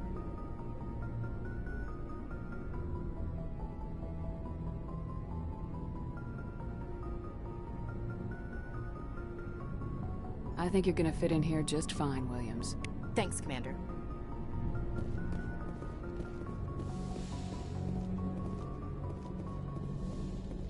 Go speak to Joker when you're ready. Tell him to bring the Normandy into dock.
Hey, Commander.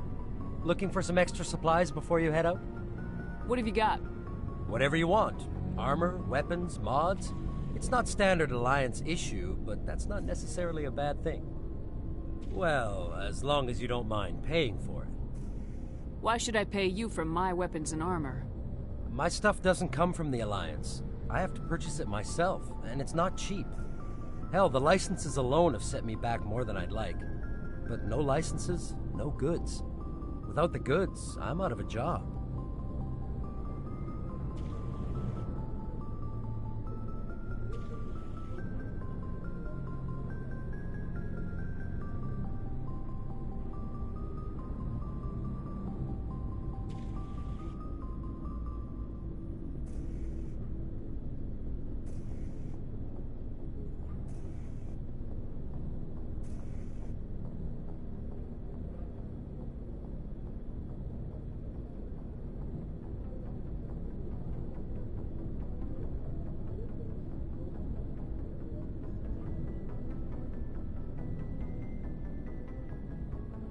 What are licenses? Why do you need them? Manufacturers sell licenses. Each license allows me to buy and sell a certain brand of products. I already have several basic ones, but you'll need to buy more if you want me to bring in different brands. Many of the best licenses are hard to get, but they're well worth the cost if you can find them. What do the different manufacturers offer? There are too many for me to keep track of, but each license will explain what it's good for.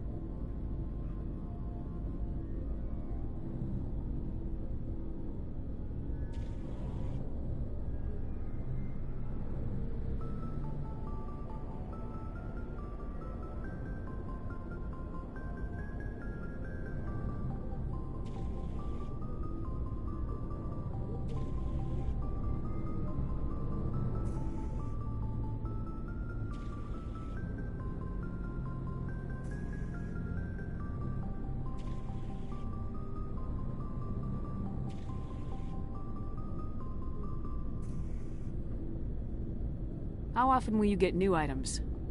Well, that depends on how many licenses you've purchased. But I'll rotate items on a regular basis regardless. And anytime we land someplace with a big enough port, I'll buy, sell, and trade whatever I can. Check back often. I need to move items quickly, so only the most basic items will be stocked consistently. Let's see what you got. You bet, Commander.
I'm glad you're okay, Commander.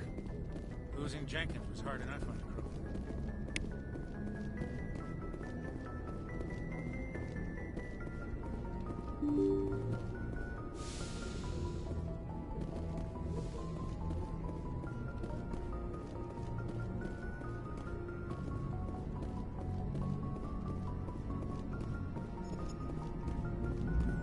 Good timing, Commander. I was just about to bring us into the Citadel. See that taxpayer money at work.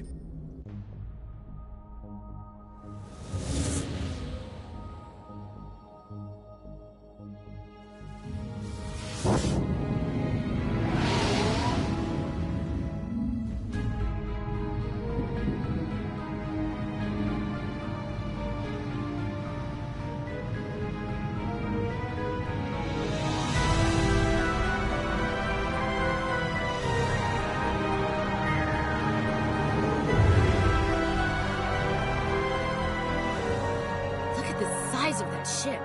The Ascension, flagship of the Citadel fleet. Well, size isn't everything. Why so touchy, Joker? I'm just saying you need firepower, too. Look at that monster. Its main gun could rip through the barriers in any ship in the Alliance fleet. Good thing it's on our side, then.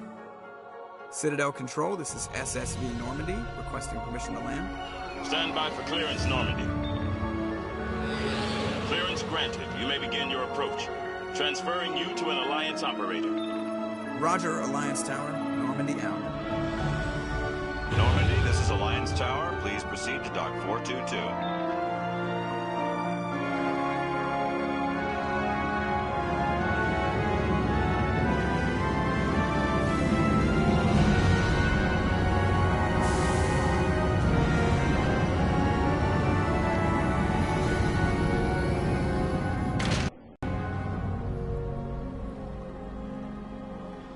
This is an outrage! The Council would step in if the Geth attacked a Turian colony? The Turians don't found colonies on the borders of the Terminus systems, Ambassador. Humanity was well aware of the risks when you went into the Traverse. What about Saren? You can't just ignore a rogue Spectre. I demand action! You don't get to make demands of the Council, Ambassador. Citadel Security is investigating your charges against Saren. We will discuss the CSEC findings at the hearing, not before. Captain Anderson, I see you brought half your crew with you. Just the ground team from Eden Prime, in case you had any questions. I have the mission reports. I assume they're accurate? They are. Sounds like you convinced the Council to give us an audience. They were not happy about it. Saren's their top agent. They don't like him being accused of treason.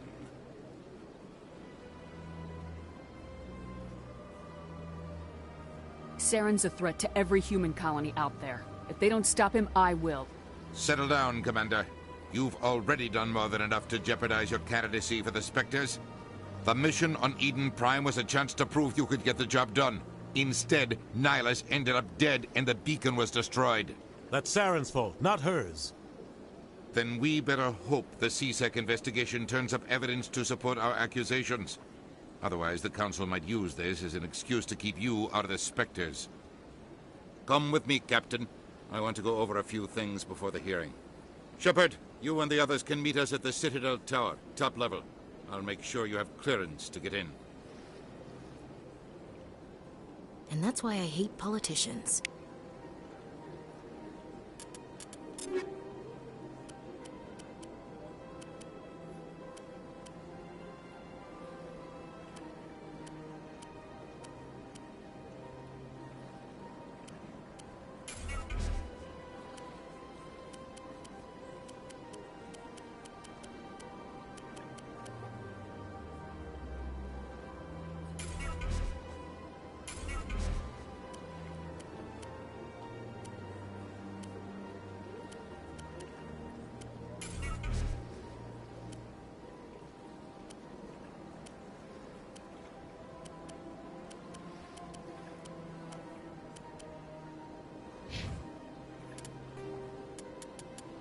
The Citadel. The Council is an executive committee composed of representatives from the Asari Republics, the Turian Hierarchy, and the Solarian Union.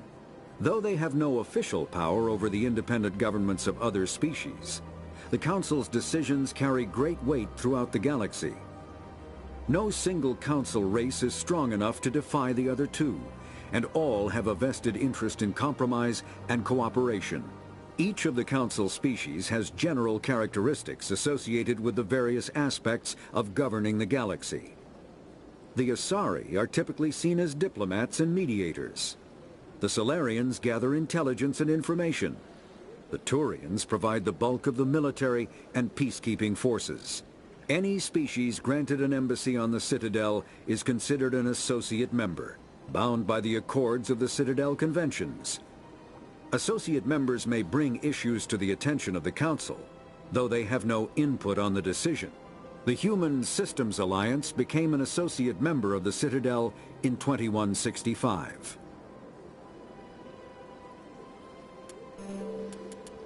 Biotics is the ability of rare individuals to manipulate dark energy and create mass effect. Omni-tools are handheld devices that combine a computer microframe, sensor analysis pack, and manufacturing fabricator. Versatile and reliable, an Omni-tool can be used to analyze and adjust the functionality of most standard equipment, including weapons and armor, from a distance. The fabrication module can rapidly assemble small three-dimensional objects from common reusable industrial plastics, ceramics, and light alloys. This allows for field repairs and modifications to most standard items, as well as the reuse of salvaged equipment. Omni-tools are standard issue for soldiers and first-in colonists.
This is serious.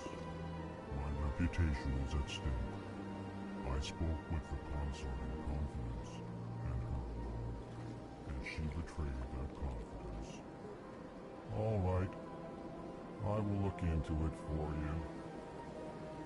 Hello there, human. Sincere apology, but I am here on business and cannot be distracted right now. You seem distressed. Is there something I can do to help? Alarmed response. You overheard that, did you? This is all going so wrong, and it is the Asari consort's fault. She's the one who started all this.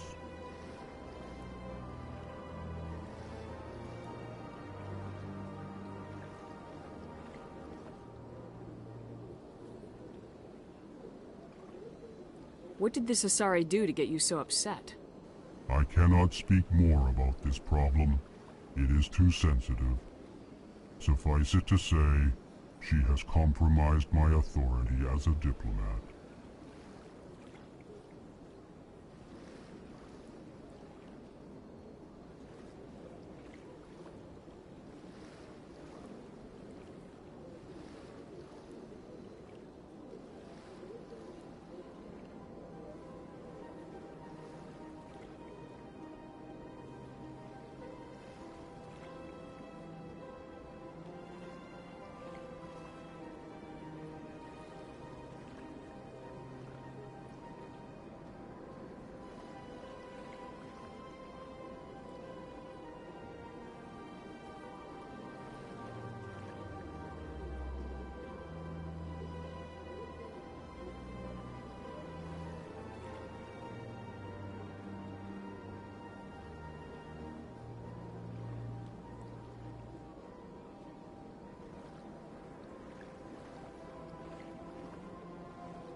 Where can I find the Asari consort? She is across the bridge from here. Her offices are easy enough to spot. Good day, human. Pleased greeting. Human, it is always good to see your kind. I am Ambassador Kalen. Genuine query. Is there something I can do for you this day?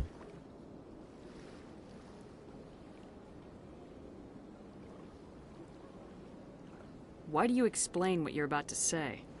Our people communicate less through words and more through scent and slight movements.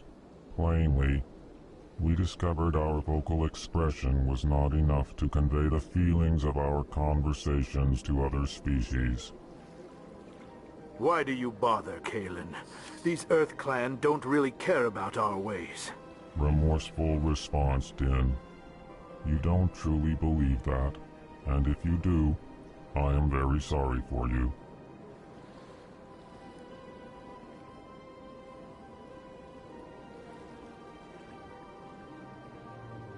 Tell me more about your species. Genuine enthusiasm. I delight in telling the history of my people. It is agreeable to share our culture with others.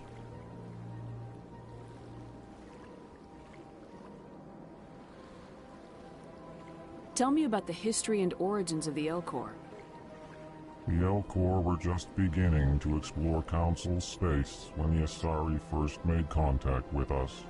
With their help, we discovered the relay closest to our system, and from there the Citadel. Proudly, within one lifetime we established a regular route to the Citadel, and quickly became one of the more active species living on this great station.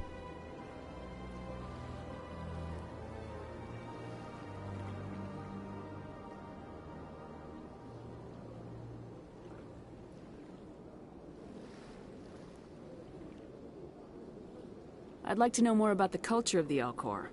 Frankly, we Elcor prefer the safety and familiarity of our own colonies to the confines of space travel. Our society is built on small, tight-knit groups. Though we are always welcoming to outsiders, our government tends to be very stable. Our people are not very comfortable with sudden changes.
What do you do here?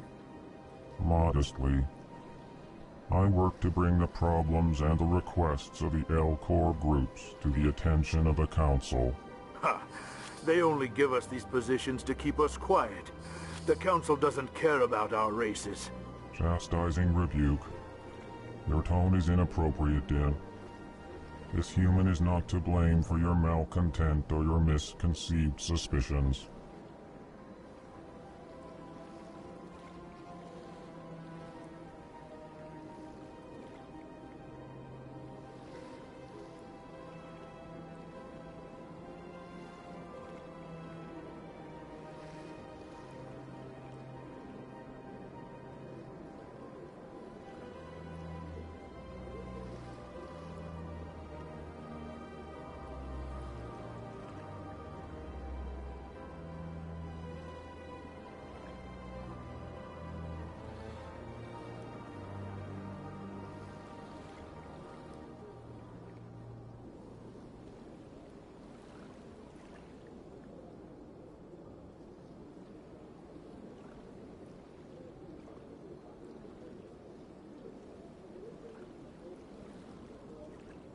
Goodbye, Ambassador. Sincere farewell. Good day to you, human. Enjoy your time on the Citadel.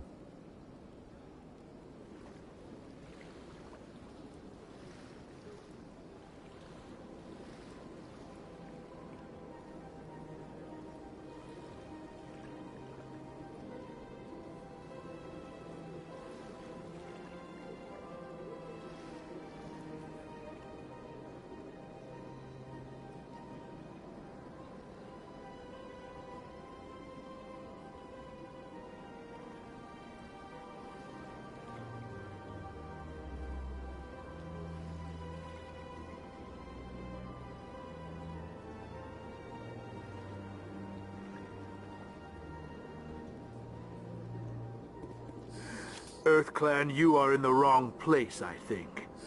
Your ambassador is next door in the large office. Chastising remark. Don't be so rude, Din. At least introduce yourself. I am Din Korlak, Volus ambassador. Is there something I can do for you, EarthClan?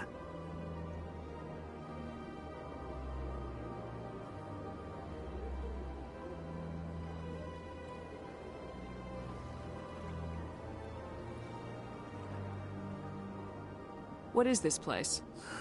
You are in the embassy for the Volus and the L-Corps. Your ambassador is next door, in his own office. In this shared space, I aid my fellow Volus, when I'm not being interrupted. I'd like to know more about the Volus. I'm sure our history and culture would bore you, EarthClan. Actually, I would like to know more about your history. My people came to the Citadel shortly after the Asari and Solarians had discovered it. We were instrumental in establishing a standardized galactic economy. However, despite our long association with the Citadel and our many contributions to galactic society, we still do not hold a seat on the Council.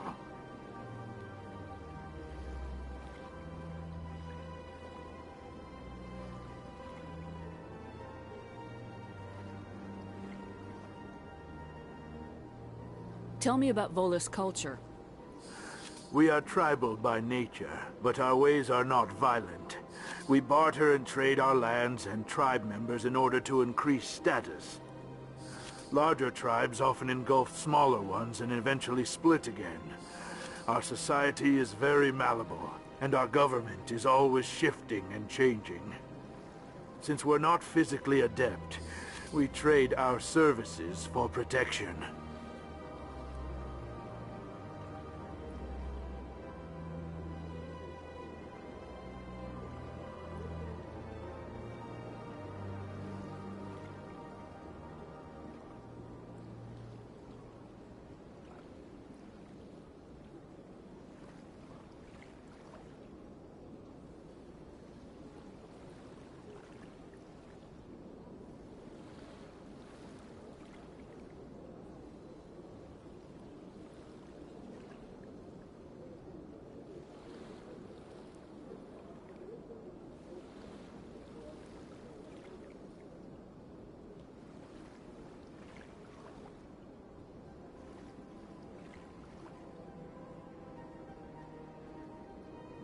Actually, I would like to know more about your history.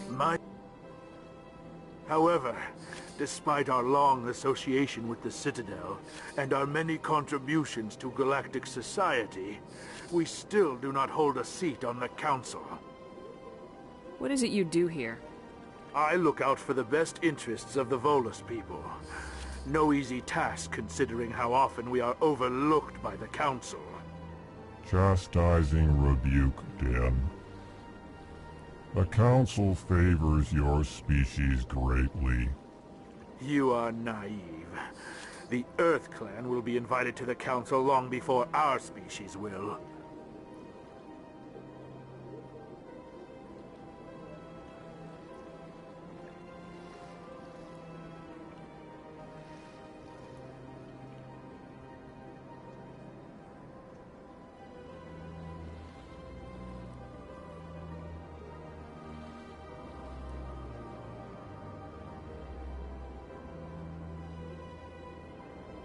Why aren't the Elcor or Volus part of the Council? All species must prove themselves before they join the Council. All but the Earth Clans, it would seem. Dismissive. Ignore the Volus ambassador, human. He is incorrect in his assessment. Really? How long have we been waiting? How long do you think we'll continue to wait? Bah, this talk is wasted on the humans.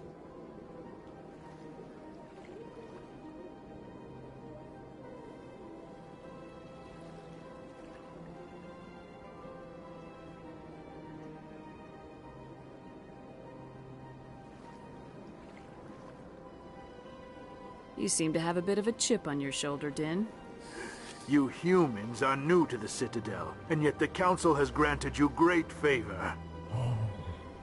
Chastising rebuke, Din. Your species has always been granted many concessions. Volus territory has expanded tenfold since coming to the Citadel. Details. We still have no real say in the decisions that affect Citadel space.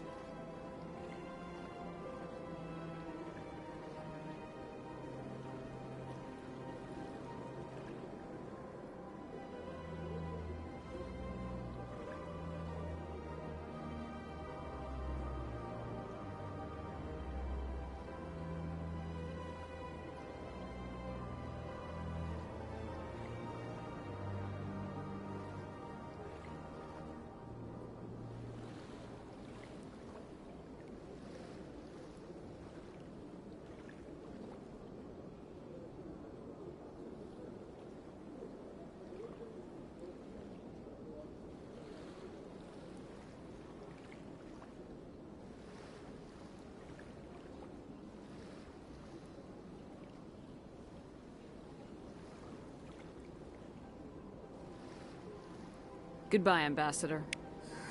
Yes, yes, good. The Volus are a member species of the Citadel with their own embassy, but they are also a client race of the Turians. Centuries ago, they were voluntarily absorbed into the hierarchy, effectively trading their mercantile prowess for Turian military protection. Erun, their homeworld, lies far beyond the normal life zone of its star. However, the world has a high-pressure greenhouse atmosphere that traps enough heat to support an ammonia-based biochemistry. As a result, the Volus must wear pressure suits and breathers when dealing with other species, as conventional nitrogen-oxygen air mixtures are poisonous to them, and in the low-pressure atmospheres tolerable to most species, their flesh will actually split open. Volus culture is tribal, bartering lands and even people to gain status. This culture of exchange inclines them to economic pursuits. It was the Volus who authored the Unified Banking Act, and they continue to monitor and balance the Citadel economy. The Elcor are a Citadel species native to the high-gravity world Dakuna. They are massive creatures, standing on 4 muscular legs for increased stability. Elcor moves slowly, an evolved response to an environment where a fall can be lethal. This has colored their psychology, making them deliberate and conservative. Elcor speech is ponderous and monotone. Among themselves, scent, slight movements, and sub-vocalized infrasound convey shades of meaning that make a human smile seem as subtle as a fireworks display. Since their subtlety can lead to misunderstandings with other species, the Elcor often go out of their way to clarify when they are being sarcastic, amused, or angry. Dacuna's high gravity impedes mountain formation.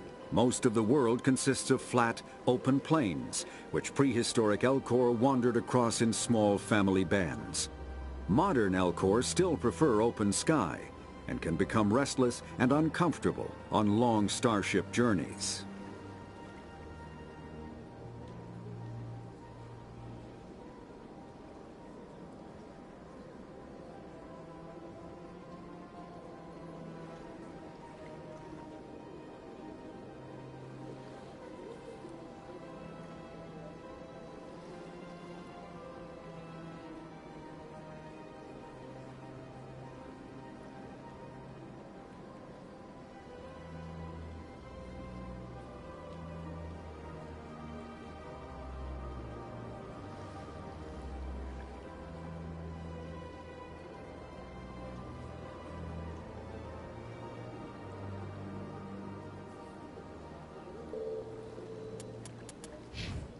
Day, Earth Clan.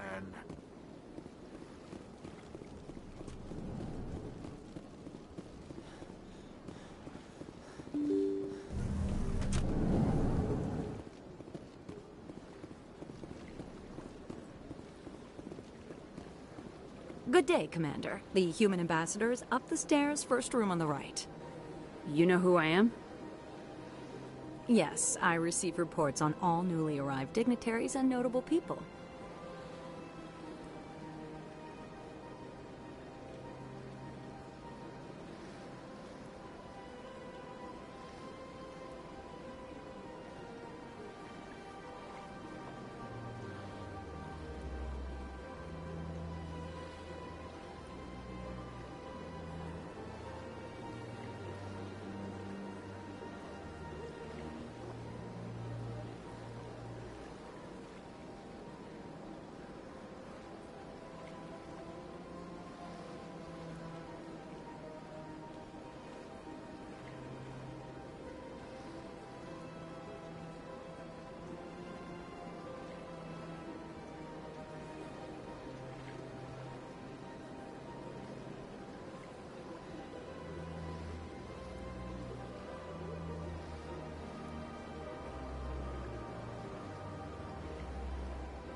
What is this place?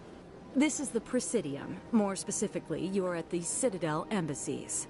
If you have more questions, please access Avina. What's that? Oh, Avina is the virtual guide for the Citadel. Feel free to access the terminal yourself.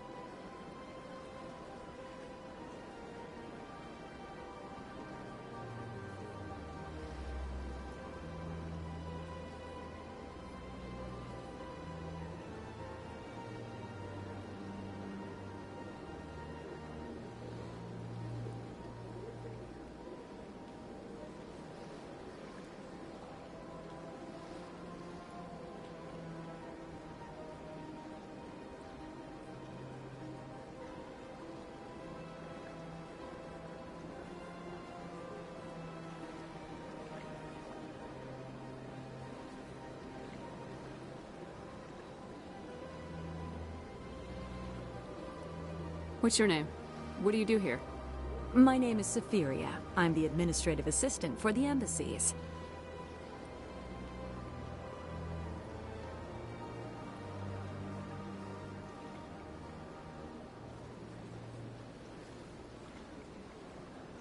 You seem to be distracted. The embassies are the hub of all Citadel politics. When you represent trillions of citizens, it tends to get a little busy.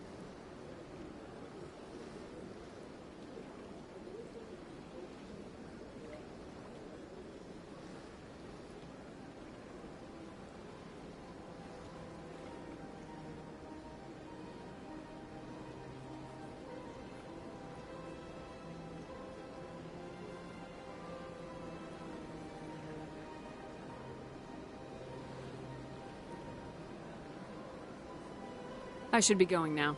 Have a pleasant day.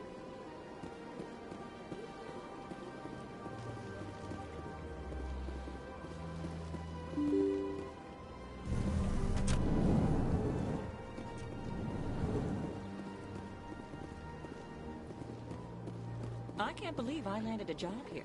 This place is fantastic.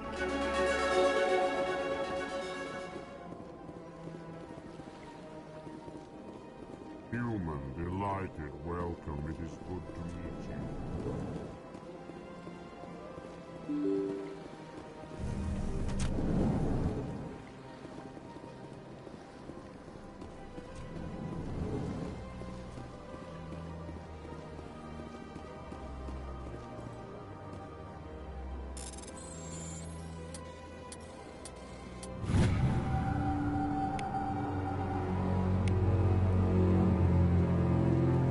Commander Shepard, I didn't expect to see you here. Did Ambassador Udina send you? Have we met before? No, but I know you well enough. I'm Executor Palin, head of CSEC. It's my job to know when someone like you arrives on the Citadel. Was there something you needed, Commander?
I get the feeling you're not too fond of humans. No, I just don't trust your kind. Not yet. You humans are eager to take all the power you can get, and you're being given a lot. If the Council wants to make humanity their new favorite pet, that's their business. But I don't have to like it.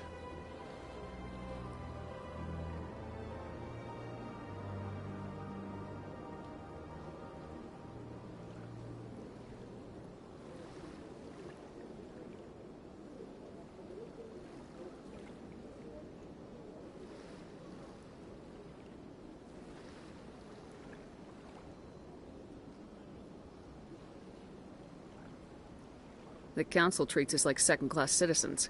We have to fight for everything we get. Good. Then fight for it. But don't expect the rest of us to just sit back and let you take it. I'm a busy man, Commander. Are we done here? What do you know about the Spectres? They're the right hand of the Council, or so they like to be called. More like the underhanded side of the Council. What do you have against the Spectres? I can't abide any organization that considers itself above the law. Especially when it's left up to each individual Spectre to decide when and how to bend the rules. Sometimes you have to bend the law to keep people safe. I've been with CSEC for 30 years. I've never had to break the law to do my job, not once. Yeah, right. You expect us to believe none of your officers are corrupt? There are over 200,000 CSEC agents. Some of them are going to be bad. But we don't turn a blind eye to corruption like the Spectres do. We do our best to find and punish any officer who breaks the law. Spectres? They'll never come under that kind of scrutiny. The galaxy needs people like that. People who do the dirty jobs. I agree. But they need to be held to a higher standard. They need to be accountable. Saren's out of control. We both know that. But because he's a Spectre, the Council doesn't want to do anything about it. Is that the kind of person this galaxy needs? But not all Spectres are like Saren. True. But the potential is always there. Tell me about CSEC. CSEC provides necessary police and security services throughout the Citadel. We're a civilian government agency, though many of our members have had military training. Of course, as the CSEC representative to the Council, I spend most of my time liaising between the two.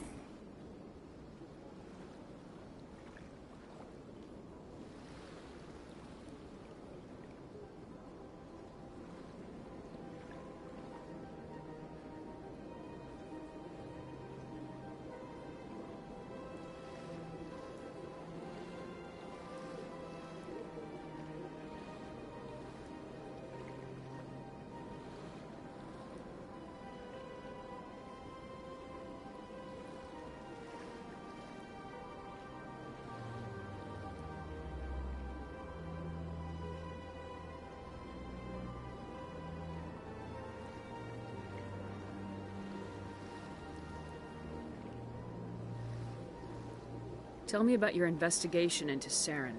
Sorry, Commander. I don't make a habit of giving out details about ongoing investigations.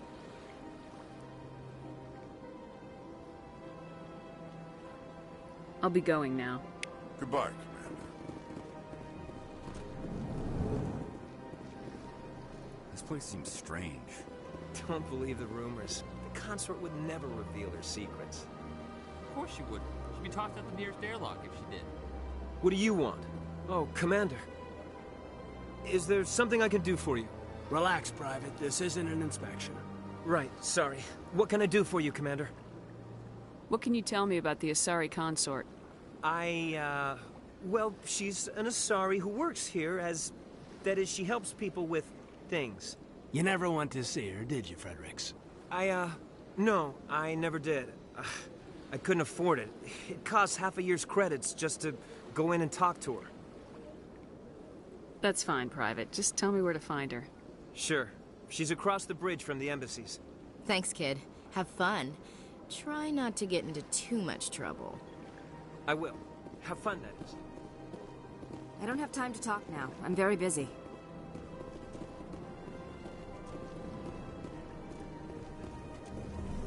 Hello, Commander. Can I get you something? What have you got? Information, mostly. Would you like to know about some points of interest nearby? What's going on around here? Well, you found the embassies. Not much going on here. Across the bridge, you'll find the bank, the Emporium, and Shaira's. If you haven't heard of her, you soon will. If you need supplies, you can try the markets one level below. For entertainment, I'd try Flux or Cora's Den. What is Shaira's? The consort, she entertains clients who can afford her services. Most of the diplomats and ambassadors have visited her at one time or another. She's a very powerful woman, but also very respected.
Tell me about Flux and Cora's den. Well, Flux has gambling and dancing, certainly more lively than this place. Cora's den, on the other hand, well, let's just say it's livelier and deadlier, all at the same time. Goodbye. So long, Commander. Have a pleasant day.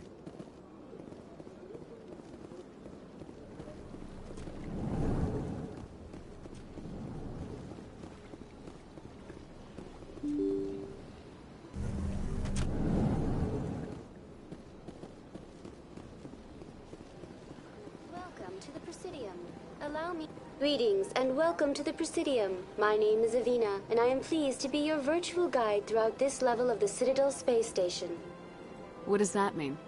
I am a fully interactive virtual intelligence, programmed to provide spontaneous guidance at predetermined locations of interest throughout this level of the Citadel.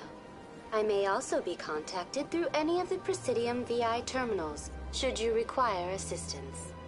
Give me the tour. You are standing at Presidium Tourism Terminal 1. On either side of this lobby are the embassies of the various Citadel races, along with CSEC headquarters. On the far end of this level, you can see the Citadel Tower, where the Council meets regularly to discuss matters of interstellar importance. I want to know more about Citadel security.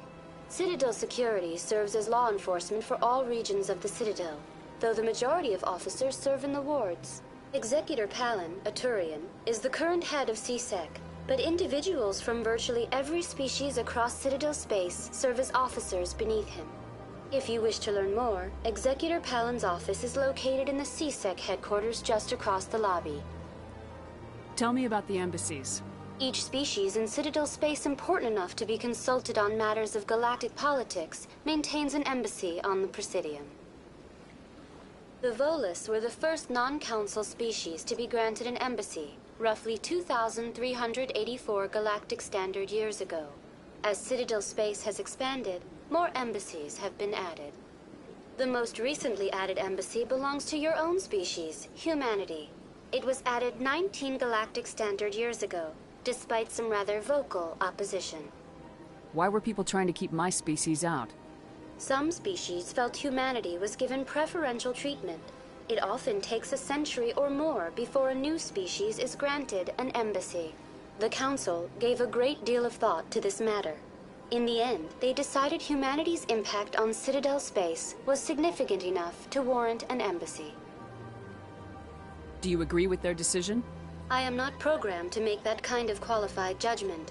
My code is limited to information and simple interaction simulations. How come the Volus were the first species given an embassy? In the early years following the formation of the Council, the Volus were, apart from the Asari and Solarians, the most populous and widespread species in Citadel space.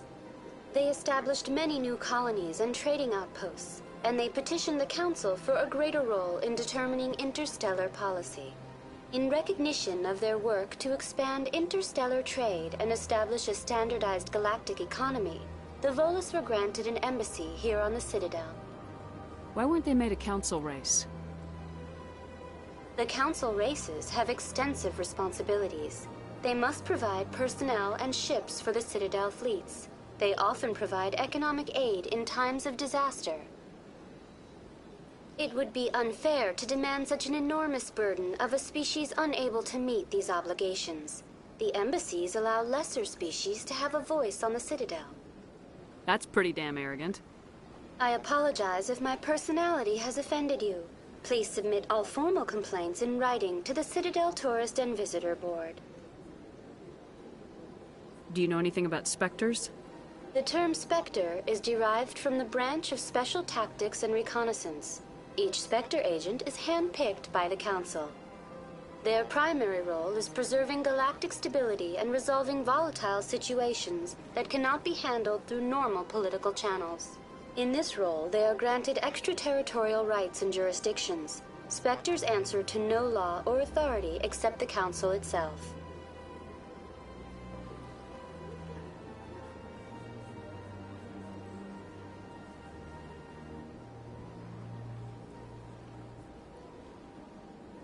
Goodbye.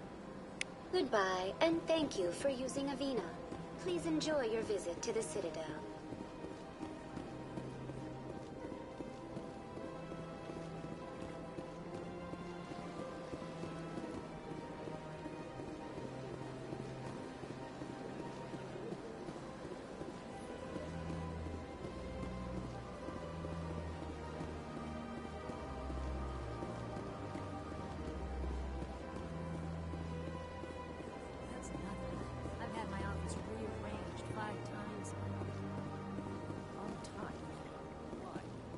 Welcome. I am Naylina.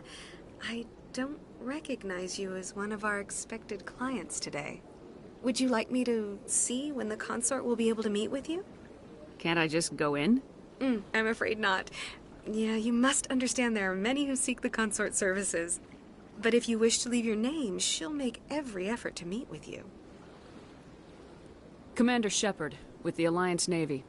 Excellent. You should hear something in, 3 or 4 months.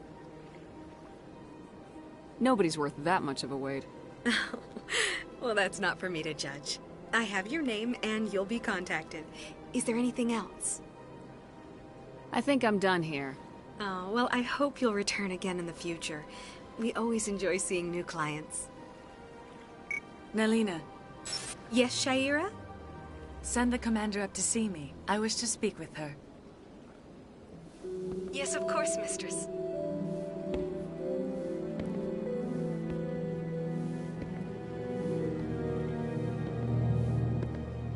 Huh. It appears the consort has taken notice of you. She'd like to meet with you now. What does she want to see me for? I don't know. You'll have to ask her yourself. Just head upstairs. She'll be waiting for you.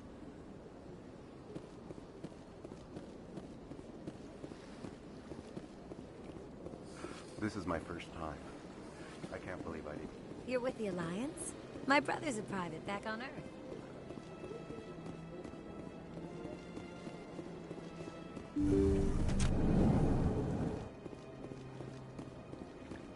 That is close enough, Commander. I've heard a great many things about you since your arrival here in our Citadel. What exactly do you do? That depends on your needs.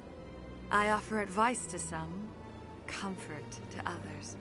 I have a certain problem that could use your expertise. Tell me about this problem you're having. I have a friend, Septimus, a retired Turian general. I won't discuss the details, but he wanted me to be more than I could be.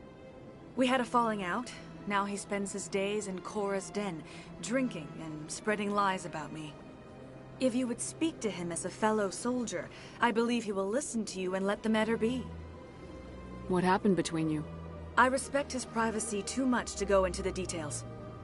If he wishes to tell you what happened, that is his prerogative. I don't make any promises, but I'll see what I can do. Thank you, Commander. That is all I can ask. Appeal to his sense of honor. Remind him of his position as a general. If you can convince him to stop spreading lies about me, I would be very grateful. Now I must ask you to take your leave. I have many clients waiting to...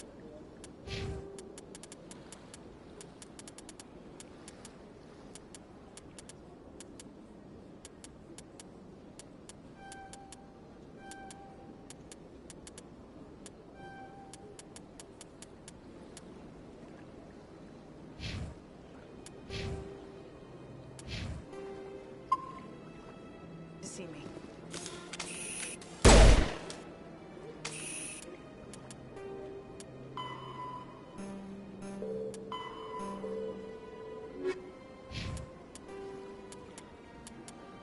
The Asari were the first species to discover the Citadel. When the Solarians arrived, it was the Asari who proposed the establishment of the Citadel Council to maintain peace throughout the galaxy. Since then, the Asari have served as the mediators and centrists of the Council. An all-female race, the Asari reproduce through a form of parthenogenesis. They can attune their nervous system to that of another individual of any gender and of any species to reproduce. This capability has led to the unseemly and inaccurate rumors about Asari promiscuity. Asari can live for over 1,000 years, passing through 3 stages of life. In the maiden stage, they wander restlessly, seeking new knowledge and experience. When the matron stage begins, they meld with interesting partners to produce their offspring. This ends when they reach the matriarch stage, where they assume the roles of leaders and counselors. Biot, a virtual intelligence, is an advanced form of user interface software. VIs use a variety of methods to simulate natural conversation, including an audio interface and an avatar personality to interact with. Although a VI can provide a convincing emulation of sentience, they are not self-aware, nor can they learn or take independent action. VIs are used as operating systems on commercial and home computers. Minimal VI agents are also available. Agents are compact and specialized. Some serve as personal secretaries, filtering calls and scheduling meetings based on user-defined priorities.